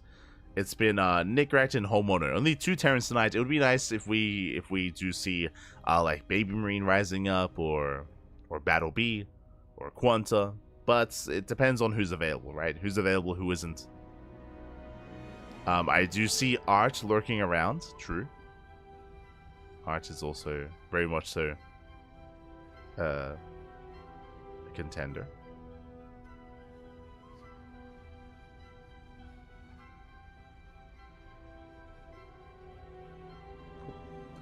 But it looks like we might need a small... We might need a moment here.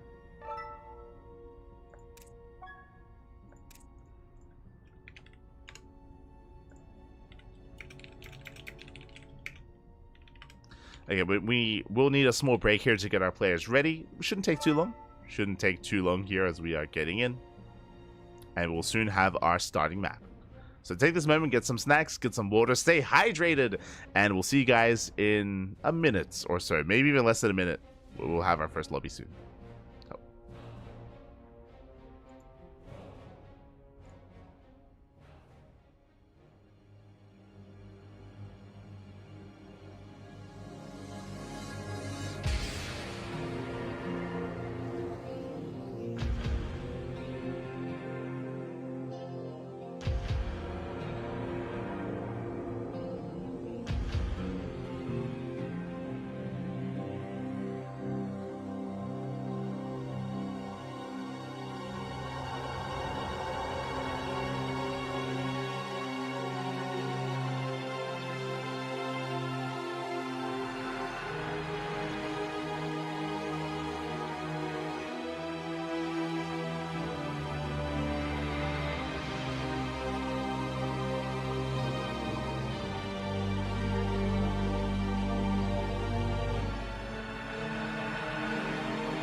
And welcome back, everyone. Welcome back. Hope you enjoyed that short break in the lovely Brutal OSC as we have returned with our 13th best of one of the night. We are running out of matches here. We have 3 best of ones left here in tonight's broadcast. And who is going to be that final King of the Hill? As spawning in the top right-hand corner, we have the current King of the Hill, I should say, for the first time, potentially. I'm not so sure about the stats, but yeah, a bit of an unlikely of heroes here. We have, for CSO Esports, UED Soldier.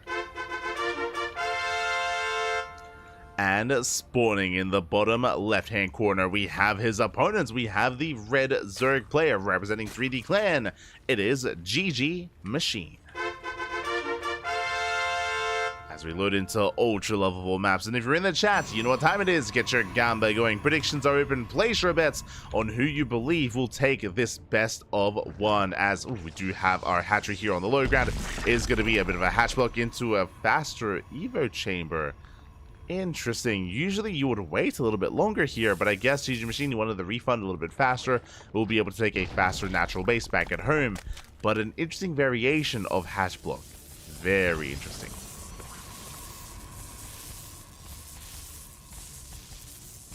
Oh, is there a typo? Oh, there is. my bad.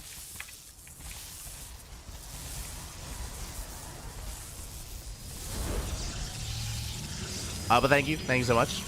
We'll fix that up. Oh, the Eva chamber will complete, but that also means that I guess broodlings can potentially kill a probe. Up. Barely not. As yeah, it will bleed out. Probes there to escape. They go for the pylon, but I believe the pylon should be fine. Yeah, pylon does survive, and from here we can expand. But yeah, just a really odd variation of hatch block. So usually you would just hatch block and then you force the boys off the mineral line, then you cancel, then you go for the Evo chamber. But this was a much faster Evo chamber block instead. It does mean that GG Machine was able to expand a little bit faster than usual, true, but that also means that he delays for less time across the map. So a bit of a give and take. Bit of a give and take here for GG Machine. We'll see if it's worth it in the end. We shall see.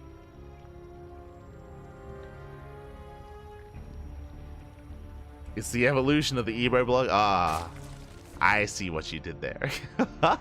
I would say it's the de-evolution. I don't think it's as efficient. I don't think it's as worth it. But regardless, we're settling in. It's all good.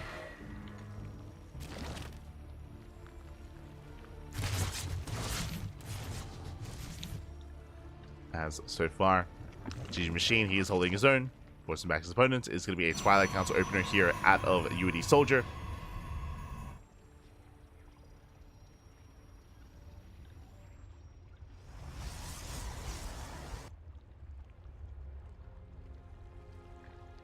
So far, so good.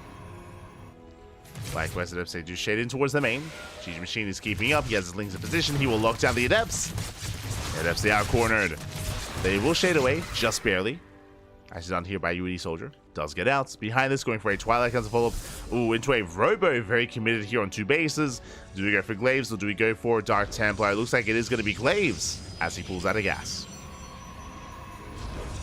Yeah, UD Soldier does pull out of gas. Overlord comes in from behind. The Overlord does confirm the build of choice. He sees the Twilight Council. He does see it researching as well. GG Machine, he knows. He is aware. So 4 gates and Glaives here by UD Soldier. Back at home, instant Roach Warren. GG Machine, he is getting ready.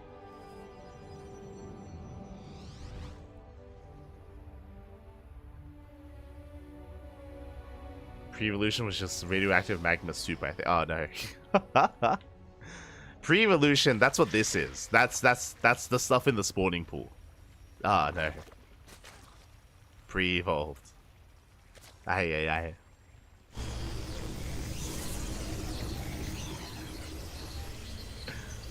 As Ola comes in for a rescout to making sure there is no Dark Shrine. I mean, Glaive Adepts into DTs is not uncommon. And you can see here Safety Spore Crawler just in case Dark Templar are on the way. So you can see GG Machine just being as safe as possible. Adepts stay shaded across the map. And they're making their way towards the third. Roaches are building up. You can see GG Machine, he should be ready for a wall, but actually not quite. It's quite a large entry point there towards the natural. So I don't believe, I mean, does Neva Chamber, does it fit? I think it will plug everything up, just barely. Yeah, full wall. Okay. Does wall off, thankfully. Whew. I wasn't sure that it would be large enough, but it does plug it up. Context. As Adepts, they continue to shade in, but so far, GG Machine, he's in position. As I say that, though, the Roach is a little bit out of position. The Adepts do bust in. Evo Chamber goes down. Drones are falling. Ooh, this is getting out of hand already. 10 drone kills. Oh my god. Already too much. Already far too much damage. 10, 11 workers go down. They shade in towards the third. They chase them down. They try to. Still 11 worker kills. Prism is denied into the main. More Adepts have arrived. Immortals behind this. And GG Machine, he's in trouble. He's in a lot of trouble. Adepts, they keep shading. They keep going. As the Zerg player is going to be committed here. Trying to redrone, trying to resaturate. More Adepts are warping in. UD Soldier has yet to expand. Probe is moving out though. For a third. And Adepts, they can fight this head on. They take down the Roach. They get one. They get almost two. You're going for the expansion. Shade is cancelled. The base is going to go down. Massive pickup. Oh my god. Unity Soldier. He's popping up. Again, cripple the economy. Takes down the third. Getting his own. And this means that even if GG Machine goes for an all-in, he has limited larva. Very limited larva available. He's injecting as much as he can. Trying to build up. And UD Soldier backs off. And this is fine. He's done enough damage. He can back off. If he really wanted to, he could just macro. He could just macro from here. Get a third base up and running. Get a Bay. Work towards Colossus. Into upgrades. Into Blink. If he wanted to. Alas, he's moving out. He's going for the kill. The Immortals have arrived. Now we can fight the Roach army head on. Question becomes, how many Roaches? 15. Soon to be 20. Soon to be 21 even. Army arrives. They knock down the expansion once again. That's going to be another cancel. Cancel on the third. And UD Soldier, he doesn't have to fight. Doesn't have to push in. He's already ahead. He can just back off.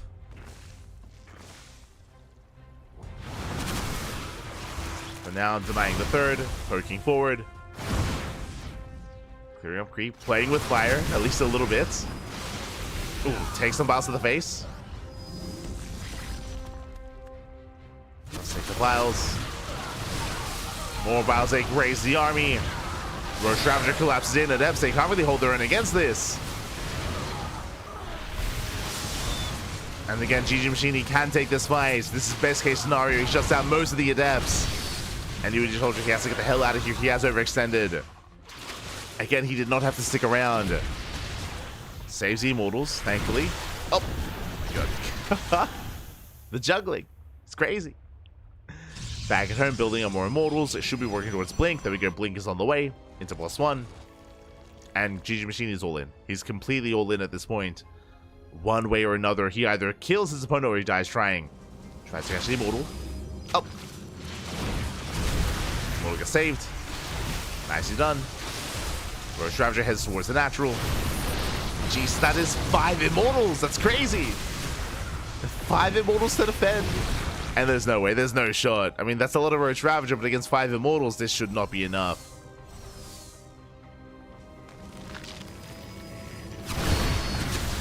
Taking away the Adepts. Peels off a couple of Roaches. There's an Immortal here on the high ground.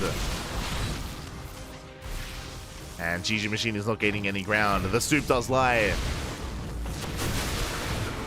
Even though GG Machine is up in army supply, does take down the prison. That should not have happened. Uh-oh. UD Soldier making some mistakes. War Prism goes down. Files, they connect. They take down the sentries. Okay. GG Machine makes the magic happen here.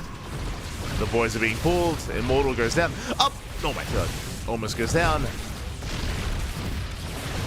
Yeah, very chaotic defense here from UD Soldier. Very chaotic. But still a defense. It's not as clean as it otherwise could have been, but a defense nonetheless. Blink is done.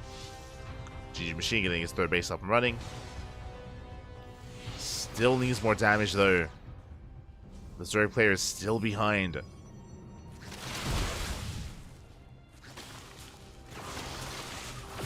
As now that's 6 Immortals. Sorry, 7! Oh my god. 7 Immortals from UD Soldier. The one thing he's missing is the War Prism. Massive Force Fields, Vials. They raise the army. Up! Oh my god, massive connections! Gets an Immortal. One Immortal goes down. Once again, a rough engagement here by UD Soldier. Sentry falls to the Vials. War Prism has arrived. Now we can juggle, now we can micro. Again, so far it's been impressive trades here by GG Machine. I mean, he has been out trading his opponent, true. But the problem is that GG Machine is all in. Like, the problem is that even though he has a third base now, getting up and running, getting saturated, these trades are not enough. They're still not enough. You can see here only 5 workers at the third. GG Machine, he still can't quite recover from here. He needs more immortal kills. More vials. Oh.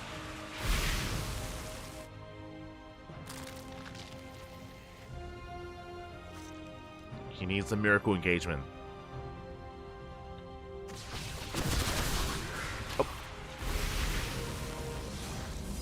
I mean, it's not going to be easy here for UED Soldier to break through any of these bridges. They're quite narrow and very easy to defend. Instead, he rotates. Oh! Catching G Machine out of position. Gets through the bridge. At the same time, Roaches, they hit the third, and probes are going down. UED Soldier does have one Stalker to defend. Let's go. Probes are falling. There we go. There's a proper reinforcing wave of Stalkers. We'll warp in. And he's going for the kill. He's going for the kill. Nice force fields. Locks down the Roach Ravager. Immortals, they pop up. Files, they do connect. They trigger the shields. But still, the third base goes down for a third time. Back at home, the Roaches, they get 13 probe kills. Very impressive damage. But UED Soldier is still ahead. UED Soldier, he still has a massive army. Jeez, 14 probe kills. That is insane. That should not have happened. The vials! Oh my god, they've rained down on the Immortals. The Immortals are getting low. Very low, actually. So a close fight, actually. The Roach Ravager getting into all the Immortals. The vials! Oh my god, they don't connect. And it looks like UED Soldier, he barely has enough. The Protoss overwhelms. GG gets called. The UED Soldier will take down GG Machine and is still our King of the Hill. GG. Oh. GG, well played. UED Soldier, he will still take the series here again. We saw that GG Machine, he was able to take some good fights. He was able to take some very, very good fights and was able to make that closer than it should have been.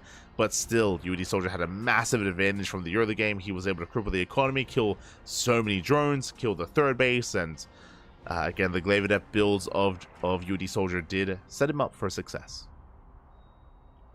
Did set him up. GG, well played. Oh, did I not open up the predictions? 1 moment. 1 moment as I close the predictions here. Yeah, I did have them set up. Beautiful. Beautiful. Here we go. And now we're getting ready for our next best of one. Who's it going to be?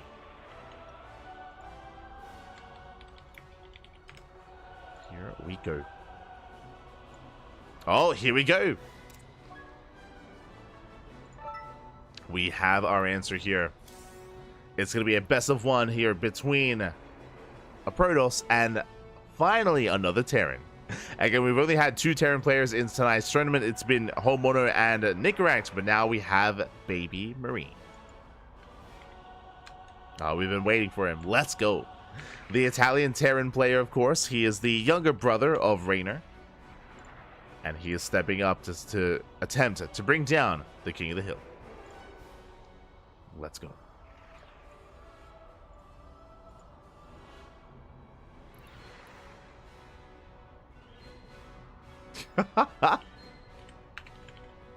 Okay. Let's go. Are we getting ready here? BabyMarine, he's like, okay, we play an Abyssal. It's like, oh, wait. You didn't veto. And then UED Soldier's like, well, I veto Abyssal. So where are we going? Where are we headed? What's the map?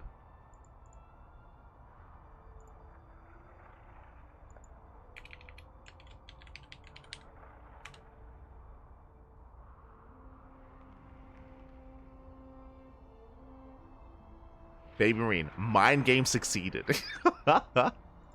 Let's go. Okay, we have our answer here. It is going to be Whispers of Gold.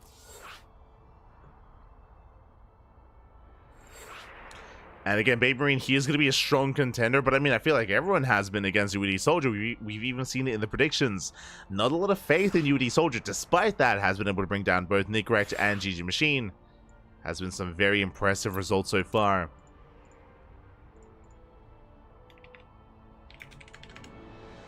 And let's go. We're getting to our second last best of one of the night. Into our TVP. Let's go.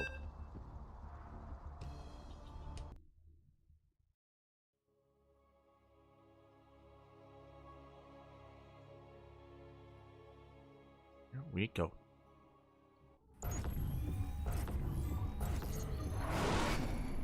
As spawning in the top left, I have to switch up the names.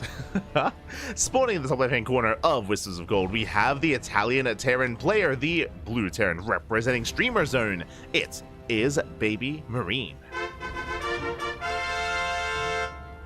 And spawning in the bottom right-hand corner, we have the Green Protoss player, representing CSO Esports, the current king of the hill. It is UED Soldier. I'll set up his name. There we go. And if you're in the chat, you know what time it is. It is time to get your gamba going, as predictions are now open. Place your bets on who you think will claim the series. Best of luck in the chat, as we are setting up for a proxy gateway. Let's go. The pylon, or the probe, is in position to throw down the pylon. So we do see UD Soldier now looking to spice things up here in our next game. Also, I see in the chats, Lorimbo, best Italian Zerg player. True. Lorimbo, yeah. I miss him dearly. I miss him dearly. He streams every now and then, currently, but he's been playing other games. He's been playing, I think, like Asian Mythology a little bit, dabbling in Zero Space. But much love to Lorimbo. Much love. Beautiful. When is he playing in OSC King of the Hill? Shaking my head. As BabyMarine, he's going for an economic opener, single gas, which means a Rax into CC on the low ground, so economic build here by the Terran, which is ideal for the Protoss. So basically what's happening here is that we have a Zealot first. It's going to run across the map. We're going to be reinforcing here with a Proxy Stalker and with a reinforcing Adept as well. So Zealot into Stalker into Adept to race across the map, and the goal here to force a cancel. The goal here is to delay the CC, kill the SCV, and force the cancellation on the expansion, and put BabyMarine behind. And maybe even do more damage than that, since Zealot is welding across the map. BabyMarine, he throws down the bunker. Bunker's on the way. Here comes that Stalker and the Adept. Oh boy, we'll see if BabyMarine, if he can hold on. I don't think the bunker will finish in time. Yeah, the Stalker has arrived. Reactor finishing up. Marines are on the way. And so far, so good for UED Soldier. We'll get the first SCV. Going for the second. CC will not finish. Neither will the bunker. Second SCV goes down. More boys are being pulled. Zealot has arrived. And once again, another worker falling. As this is getting out of hand. 5 SCV kills already. Pushing up into the main. There's 3 Marines to defend. Bunker is cancelled. CC is denied. And the wall's being knocked down. The reactor is under fire. Boys are being pulled. The Marines are falling one after the other. There's 4 Marines left. Down to 3. And this is getting out of hand. Especially because there's more Stalkers on the way. There's more Stalkers coming. Oh my god. Down to 2 Marines. Down to 1. Reinforcements on the way. Reactor. It's going to fall just barely. And this may just get out of hand. It may just get out of control from here. Back at home, UD Soldier is expanding. Taking his natural. Widowmine does burrow.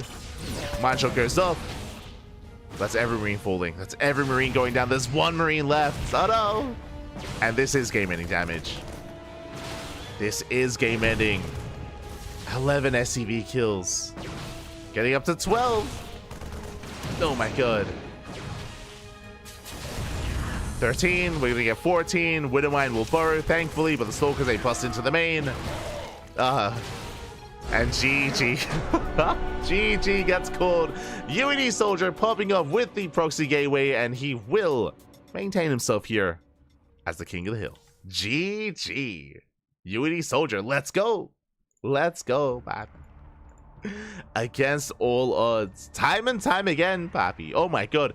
Again, it was last game when I think it was like it was 65% in favor of GG Machine. Here, 72% in favor of BabyMarine. No faith, Pappy. No faith. What's going on?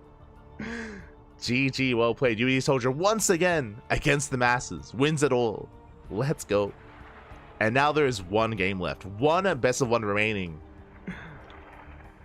Who is the next to fall at the hands of UED Soldier?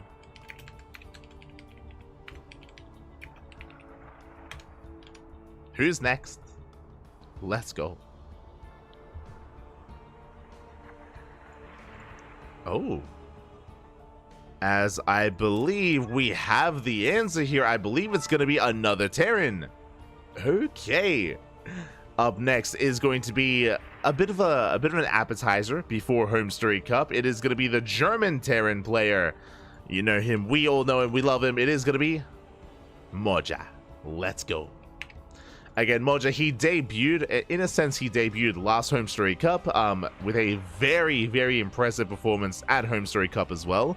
A lot of his matches were very close, and he garnered a lot of fans, a lot of new viewers, being introduced to Moja for the first time. For those who maybe don't know him, for those who did not watch Home Story Cup, the previous edition of Home Story Cup, Moja, he has been a bit of a ladder hero for a long time. He's been a ladder hero on the European server for a very long time.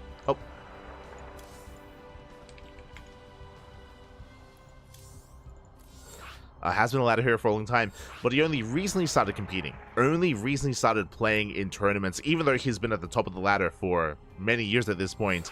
It isn't until most recent months, most recent year, that Moja has actually stepped into the ring in events like Home Story Cup, in events like OSC. Here we go. That is going to be our final series of the night. The final best of one.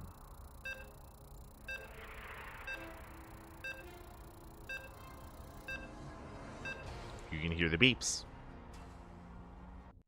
And we're loading to, for the first time tonight, Neon Violet Square.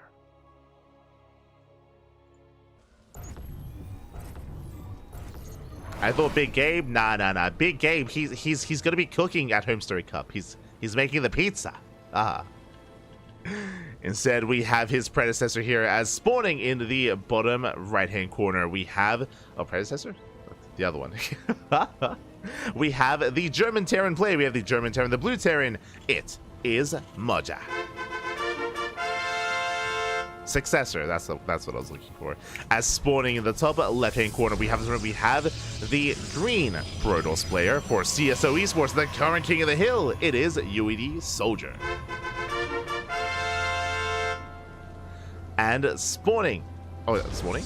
Oh, and if you're in the chats, you know what time it is. It's Gamba time, the final time you can predict here in tonight's tournaments. Predictions are open. Place your bets on who you think will be the final King of the Hill of OSC King of the Hill, weekly number 193. Again, so many OSC King of the Hills, but there can only be one king tonight. Only one. So many players, so many matches that we have held. Will it be Moja? Will it be UED Soldier? Once again, I do favor Moja coming into this series. I do favor him, but I also favored BabyMarine. I also favored Nicaract. I favored all these guys. Despite that, UED Soldier, he has persevered. He will not be stopped. No one can stop him. Give him Gabe. Give him Rainer. Doesn't matter. Let's go. As we are going to be setting up here on the low ground. Again, for those that are maybe tuning in for the first time who did not watch back in the day, welcome one and all once again to the Pachinko map. Welcome to the Pachinko map. Let's go to Neon Violet Square. This map was in the map pool back in 2017. So it's been a long time. It's been a couple of years. I mean, a lot of years actually, since this map was in the ladder map pool. Back in the day, of course, this was a renowned and notorious map for proxy Stargate Void Ray. We've seen many a Stargate Void Ray here, and you can see Moja even scouted for good reason. You did see with the SCV, he scouted his own pocket base just in case, as proxy Void Ray was very common here. Not just that, we've seen many a game, it goes proxy Void Ray with shield batteries to lay siege upon this mineral line. It was like, it's been burned into my memory. Just proxy Stargate here on Neon Violet Square. Speaking of, there it is. Not quite the way that I expected. Usually it would be proxy Stargate either here in the pocket or right at the gold to lay siege upon the main and set up shield batteries here outside instead. Instead, proxy Stargate outside the natural. And here come the Void Rays. Again, not the execution that we're used to, but the build nonetheless. Here we go. As SCV goes down, delays the expansion. Bunker is up. Void Ray's on the way. Now, this is an old school build, and this used to be more meta. They used to... Oh, wait, what? And never mind. I was going to say this used to be more meta. This used to be more prevalent back before the shield battery was nerfed. The shield battery was nerfed, though. Nowadays, so back in the day, it used to finish with full energy, which was crazy. It used to finish with full energy, but it was nerfed. Now, half energy. Half energy on that shield battery instead. So again, there's less power, there's less potency with this proxy. Likewise, I believe Void Ray production was increased as well, and that over time did kill the proxy Void Ray meta, as it was nerfed quite heavily. UD Soldier diving in, gets a Marine. Marine goes down, but the bunker is done. The bunker has completed. Boys are being pulled to repair. So far, so good. Mod just holding. Nice angle of attack though, going for the depot. Depot is under fire. Is gonna go down. Does supply block Moja. Moja is supply block. Forced to throw down that supply, but still supply blocked. Oh, okay. He breaks out. Does break out. Cyclone has arrived. More Void Rays are amassing. Void Rays are building up. Getting to a second Cyclone, getting to Viking production as well. So far, so good for Moja. And the Void Rays, they cut off from the shield batteries. They are cut off. Going into the main. LFC shade in. Viking has arrived. Boys are being pulled. The SCVs are going down. But it's going to be a one-way trip. Void Rays, they can't escape. GG gets gold. And Moja, he will take down his opponent. Good luck in the next game. But Bappy, there is no next game, as Moja is going to be this week's final King of the Hill. GG.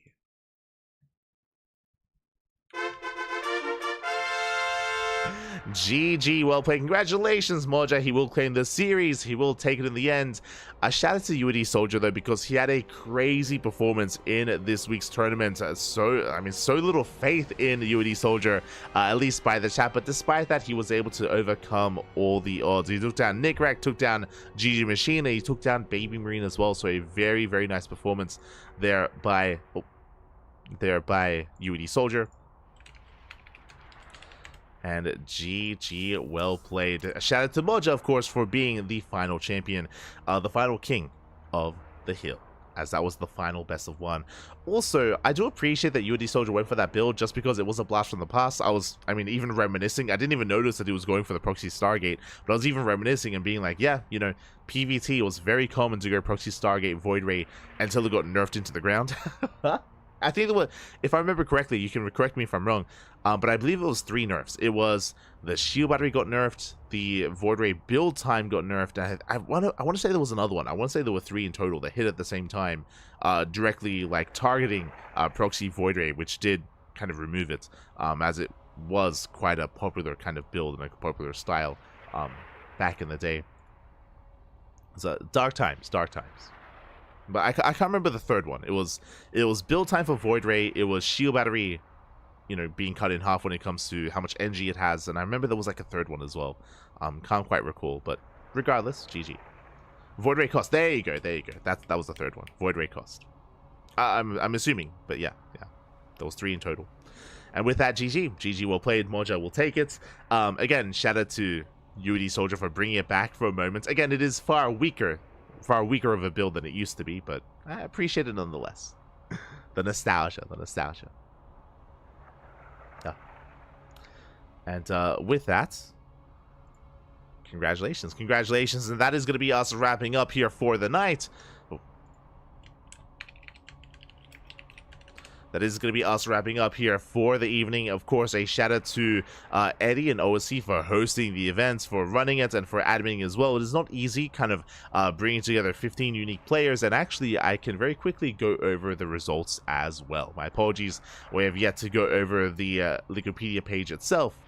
Let's do so here and now. I do have you covered. Okay, from the top. Bam. From the top, here we go. We have Oh my god. We did start things off with Cristiano. Cristiano, he went up against Rebellion in the first best of one, was able to bring him down. And Cristiano, he went on a very nice win streak, and he went on a crazy tear, a crazy result.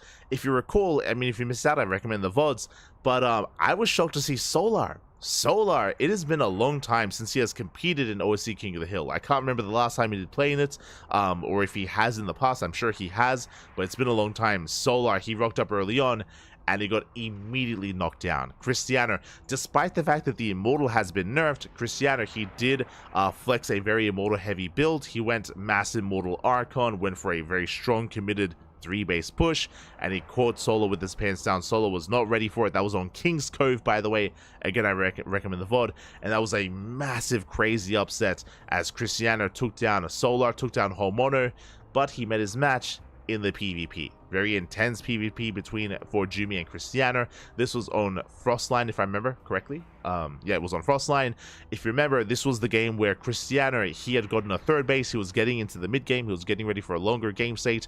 And Forjumi canceled his 3rd and went for a 2-base all-in. He faked a 3rd base, went for a 2-base all-in, and he caught Cristiano with his pants down. Then we had the beginning here of kind of like not even a run of players, but of just a trading of hands here of the crown. As Forjumi took down Cristiano, Mana took down Forjumi, Gerald took down Mana. Gerald went on a win streak, but you know, there was a period there where our players were kind of trading bases or trading maps back and forth.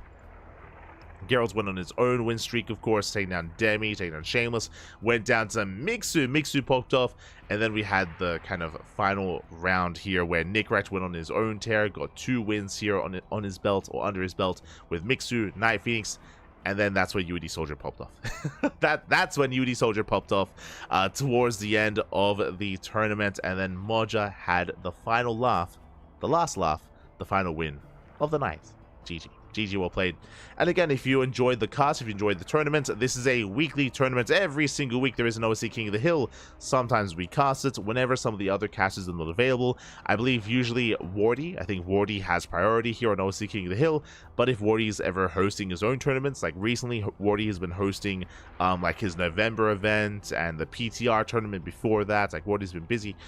If he is ever, of course, otherwise preoccupied, then we, of course, can step up and step in and provide some casting ourselves, as usually how things go. Likewise, I believe for the past couple of weeks, Steadfast has been casting the OSC events and the OSC weeklies. So again, plenty of casters do come together to provide that OSC content as often as we can, or as much as we can, whether it's OSC King of the Hill, the mid-season playoffs, or the OSC Rising Star Cup as well. So yeah. With that, GG well played. Again, is a fun, unique format. It is very rare to have these King of the Hill style tournaments, just because it takes a lot of work to organize and takes a lot of work to schedule, just because you need, again, 15 unique players, and you need to have them all ready and have them all ready to go and organize all of that. It's a lot of work. So shout out to Eddie. Shout out to Eddie for making this happen week after week after week. Otherwise, thank you so much. Thanks so much for watching. Thanks so much for tuning in. We are done here for the night. If you want to help support us, you can do so via following us on all the social medias. You can follow us here on Twitter, Facebook, Instagram, YouTube, and Discord. All things CranKy Ducklings for our social medias. Likewise, you can also support us via Patreon if you wish. You can see there our goal on Patreon. We are working towards our next stretch goal there to boost the prize pool of our tournaments. If you want to help fund our tournaments, you can do so via Patreon or subscribing. However you so please. Meanwhile, our next broadcast here on the channel is going to be the Pondcast. Tomorrow we're going to be hosting the Pondcast here on the CranKy Ducklings. That is our weekly podcast, our weekly talk show. We have lots to talk about this week. We are going to be going over, of course, the patch that just went live, the new maps as well, the old maps. There's a lot to talk about, and of course the lead up to Home Story Cup. And most likely predictions for Home Story Cup as well. So we'll be going over a lot here tomorrow. After tomorrow's podcast, we have Home Story Cup itself. We are going to be the B stream. We are the official B stream of, or official side stream, B stream of Home Story Cup. We're going to be providing you content for the group stage. So day 1 and day 2, we're going to be live with the group stage.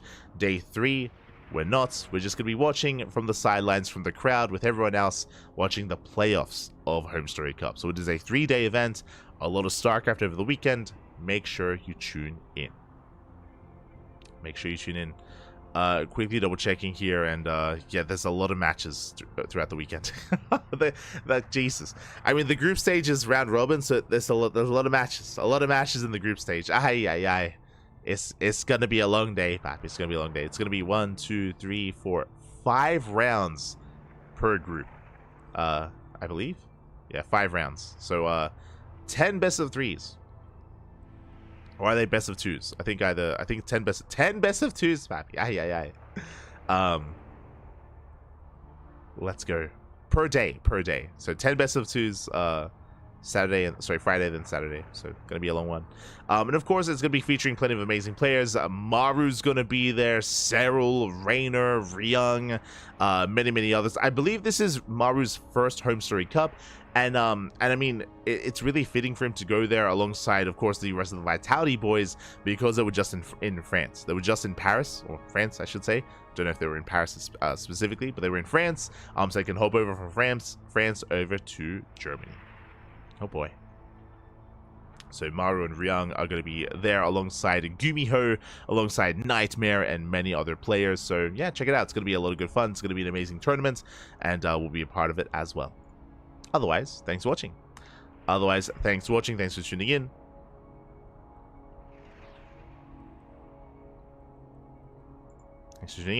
And we will see you next time. Gracias. My Patreon. Exactly.